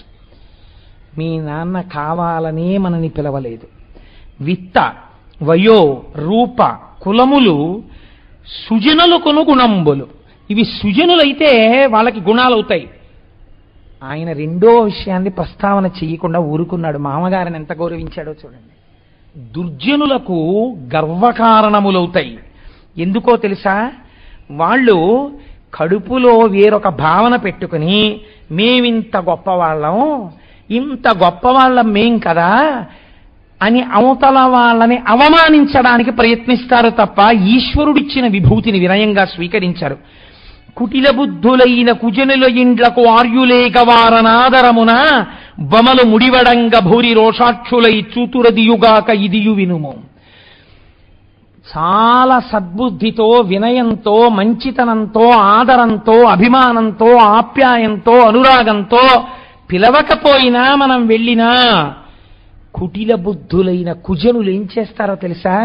చూసావా పాపం పోన్లే ఆప్యాయంగా వచ్చారు కదా ఎందుకు ఈ పట్టింపు అనుకోరు. కడుపులో క్రోధం పెరిగిపోయిన వాళ్ళు బొమలు ముడులు వేయించి ఇలా పెడతారు ముఖాలు. చూడగానే ఇలా ఉండవు కనుబొమలు, ప్రసన్నంగా ఉండరు, ఇలా ముడుచుకుని మిమ్మల్ని ఎవరు రమ్మన్నాడన్నట్టు చూస్తారు. అది చాలా బాధగా ఉంటుంది పార్వతి, విను. అదియూ కాకుండా నీకొకటి చెప్పన, సమదరిపు ప్రయుక్త పటు సాయక జర్జిరతంగుడయ్యు దుఃఖముల దొరంగి నిద్రగనుగాని కృషింపడు మనవుండు ఓ యుమా. విను, ఇష్టబాంధవ దురుత్తులు మర్మములంటా నాట చిత్తంబున అహర్నిశంబు పరితాపమునుంది కృషించి చాట్పునన్. పరమవృద్ధుడైపోయి ఒంటి నిండా అనారోగ్యం ఉన్న రాత్రి వేళ ఇంత ఔషధం తీసుకుని ఇంత ఏదో కడుపు నిండే పదార్థం తినేసి పడుకున్న వాడికి ఒళ్ళు పుళ్ళు నిప్పెడుతున్నా సరే నిద్ర పట్టేసి బాధ మర్చిపోతాడు. ఈ బాధలు ఏవీ ఒంట్లో లేకపోయినా ఒళ్ళు చాలా సుఖంగా ఉన్నా, పరమ ఆరోగ్యంగా ఉన్నా, కడుపు నిండా తిన్నా అకారణంగా తన బంధువుల చేతనే అవమానింపబడిన వాడు నిద్రపోకుండా నిద్రపోగొట్టుకుంటాడు పార్వతి. ఆ బాధ వర్ణనాతీతం. అందుచేత వెళ్ళకూడదని నేను చెప్తున్నాను. వాళ్ళు కుజనులు, వాళ్ళు అలా నిన్ను చూడరు, నీ ఆప్యాయతని వాళ్ళు పట్టించుకోరు. నిరహంకార నిరస్త దోష సుజనానిందోల్జోల్లస కీర్తి కొందరు కామించి శశక్తులై మనలన్ దందహ్యమానేంద్రియాతరులై యూరకమచ్చరింతురు మహాత్ముండీశ్వరుండైన ఆ హరితో బద్ధ విరోధముందొడరు దైత్యశ్రేణి చందంబునన్. నువ్వెంత మంచివాడివి, నువ్వు ఎలా ఆలోచిస్తావు, నీ గుణాలేమిటి వాళ్ళకి అనవసరం. వాళ్ళకి ఎప్పుడు ఏం కావాలో తెలుసా, నువ్వు గొప్పవాడిగా ఉండడమే వాళ్ళకి బాధాకరమైన విషయం. అందుకే వాళ్ళు నిన్ను ఎప్పుడూ అవమానించే మాటలే మాట్లాడతారు. లోకములన్నింటినీ రక్ష చేసి అవతారములెత్తి రాక్షసుల్ని చంపి ఇంత క్లేశపడి ధర్మాన్ని నిలబెట్టే శ్రీ మహావిష్ణువు మీద రాక్షసులకు ఎందుకు ఆగర్భ కోపం చెప్పు పార్వతి? ఏ తప్పు చేశాడని శ్రీ మహావిష్ణువు మీద రాక్షసులకు కోపం? రాక్షసులు కాబట్టి కోపం అంతే. అలాగే సజ్జనుడైనటువంటి వాడు సజ్జనుడుగా ఉండి ప్రేమతో ప్రవర్తించినా దుర్జనుడైన వాడు ఆ ప్రేమని చూడలేడు. వాడి కడుపు మంటతోనే ఉంటుంది, వాడు అవమానించడానికే ప్రయత్నిస్తాడు. ఇంత దూరం వచ్చేసింది కాబట్టి నీకు నేను ఒక విషయాన్ని చెప్పేస్తున్నాను, బాగా విను. ఏదో తెలుసా, ఒకానొక సమయంలో చతుర్ముఖ బ్రహ్మగారు సత్రయాగం చేసినప్పుడు నేను బ్రహ్మగారి సభలో కూర్చునున్నాను. మీ నాన్నగారు ఆ సభలోకి వచ్చారు. అందరూ లేచి నిలబడ్డారు. చతుర్ముఖ బ్రహ్మగారు లేవలేదు, నేను లేవలేదు. మేమిద్దరం మీ తండ్రి గారికి నమస్కరించలేదు. కానీ పరమమైన సత్యం ఒకటి చెప్తున్నాను, నాకు నేను నమస్కరించుకోకూడదు. అందుకని నేను నమస్కరిస్తే మీ తండ్రి అహంకారము మరింత వెర్రితలలు వేసేసేటంతటి దుందుడుకు స్థితిలో ఉన్నాడు. కానీ నా మర్యాద నేను తప్పకూడదని, ఆయన దేహమునకు నమస్కారం చేస్తే అహంకారం పొందుతాడని నేను అక్కడే కూర్చుని నాదే అయిన వేరొక రూపమైన అంతటా వ్యాపించి లోకమునందు నిలబడిన పరమ సత్వగుణ ప్రధానమైన లోకేశ్వరుడైన వాసుదేవుణ్ణి ఆయన గుండెలలో చూసి నమస్కరించాను పార్వతి. మౌనంగా నాలో నేను నమస్కరించుకున్నాను. మీ నాన్నకి ఇదక్కర్లేదు, తనకి నమస్కరించాలి. ఈ అహంకారం హద్దు లేకుండా పెరిగిపోయింది తప్ప ఆనాడు నువ్వు ఎందుకు నమస్కరించలేదని కూడా నన్ను అడగలేదు. నా దగ్గర తెలుసుకోవాలని తాపత్రయపడలేదు. నేను నీకు చెప్పలేదు. అది ఇవాళ ఈ స్థితికి వెలిగిపోయింది. నేను నీకొక్క రహస్యం చెప్తున్నాను, నువ్వు బాగా విను. పుట్టినటువంటి పిల్లలందరిలోనూ మీ తండ్రికి నువ్వంటే చాలా ఇష్టం అయి ఉండొచ్చు, పెద్ద పిల్లవి కాబట్టి. కానీ ఇవాళ నువ్వు పుట్టింటికి వెళ్ళినప్పుడు మీ నాన్నకి నీ మీద ప్రేమ ఉండదు. కారణం ఏమిటో తెలుసా? ఒక్కటే కారణం, నీవు నా భార్య అవడమే. నేను నమస్కరించలేదు, ఇదొక్కటే పెట్టుకున్నాడు ఆయన తప్ప అసలు ఏ కారణానికి ఇలా జరిగిందన్నది ఆయన ఆలోచించలేదు. ఆయన చెప్పుకోలేదు శివుడు కాబట్టి. త్రిమూర్తులలో ఒకడైన శంకరుడు తనకి నమస్కరించాలని కోరుకోవడం ఏమిటండి? అర్థం ఉందా అసలు? ఏమైనా తన ప్రజాపతిత్యం ఏమైపోయింది? ఆ పాట ఆలోచన రావక్కర్లేదు. కాబట్టి పార్వతి, ఇప్పుడు కక్ష మీద ఉన్నాడు మీ తండ్రి. నీవు మీ తండ్రికి వినుముత్కృష్టుండగు దక్షునికి తనూభవలలోన కూరిమి సుతవైనను నా సంబంధమున జనకునిచే పూజబడయు చాలవు తరుణి.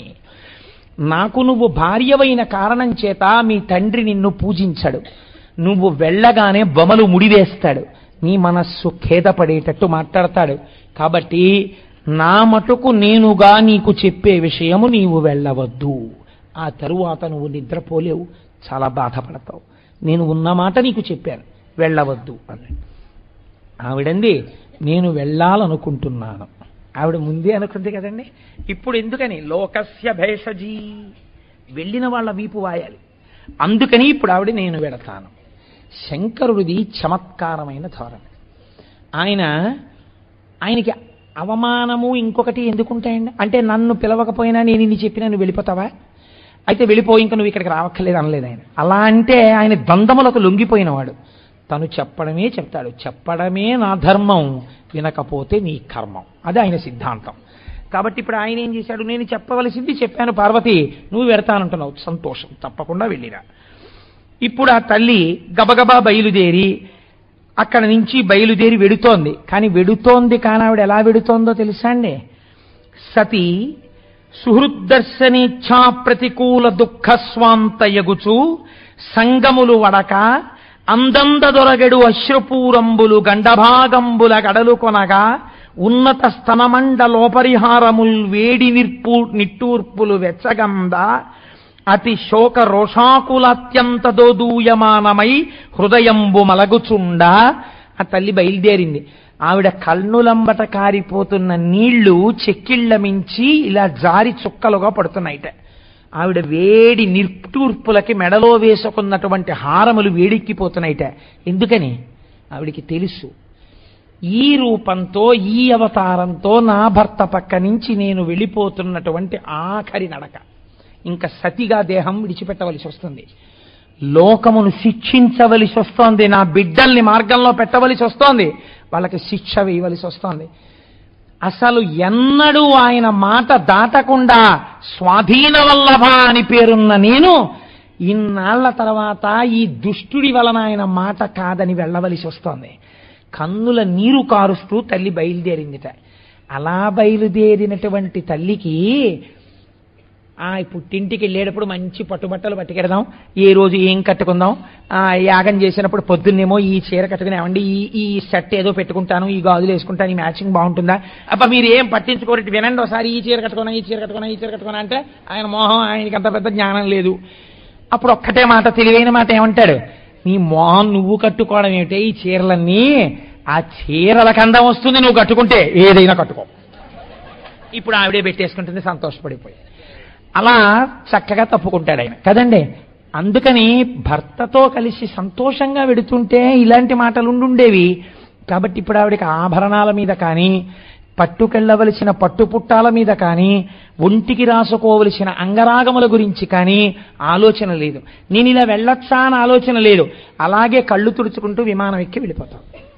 వెళ్ళిపోతుంటే చూడలేకపోయారు ప్రమథగణాలు. ఏమి మా తల్లి ఇలా వెళ్ళడమా అని మానిని చనుచుండ మణిమన్మదాది సహస్ర సంఖ్యాత రుద్రానుచరులు యక్షులు నిర్భయులై వృషభేంద్రుని మున్నిడుకొనుచు సమ్ముదిత దాల్చు కందు కాంబుజ శారికా తాళ వృంత దర్పణ ధవలాత పత్ర ప్రసూన మాలికా సవర్ణ మణి విభూషణ ఘనసార కస్తూరికా చందనాది వస్తువులు గొంచు నీగి శర్వాణిక దిశి శంఖ దుందుభి వేణు నిస్వనములొప్ప మానితంబైన వృషభేంద్రయాన చేసి యజ్ఞ భూమర్గులయ్యద్ది అరిగి అరిగి. అయ్యో ఇదేమిటి అమ్మవారు ఇలా పెడుతోందని నందీశ్వరుణ్ణి తీసుకెళ్లి ముందు పెట్టి కొన్ని కోట్ల ప్రమదగణాలు పక్కన నిలబడి ఘంటారావాలు చేస్తూ వేణునాదాలు చేస్తూ అమ్మవారు కట్టుకోవలసినటువంటి సరిగంచు పట్టు చీరలు బోలెడన్ని విమానాల్లో పెట్టి, అమ్మవారు పెట్టుకునే కస్తూరి బొట్లు, అమ్మవారు ఒంటికి రాసుకునేటటువంటి అంగరాగములు, అమ్మవారు వాడకుండా పెట్టుకునేటటువంటి పుష్పాలు, అమ్మవారు ధరించేటటువంటి అనేక హారములు, నగలు, పెట్లు అన్నీ చేర్చి సంతోషంగా జయహో జయహో. సాక్షాత్తు సతీదేవి దక్షయజ్ఞానికి ఎడుతోంది, తండ్రి గారింటికి ఎడుతోంది, పుట్టింటికి ఎడుతోందని. వాళ్ళందరూ వెళ్ళినట్టు వెళ్ళాలంటే మా అమ్మగారు వెడుతున్నారంటే ఎంత వైభవంగా వెళ్ళాలని ఇంతమంది పక్కన చేరి ఇన్నిటితో సంతోషంగా అందరూ కలిసి దక్షయజ్ఞానికి మంగళప్రదంగా బయలుదేరారు.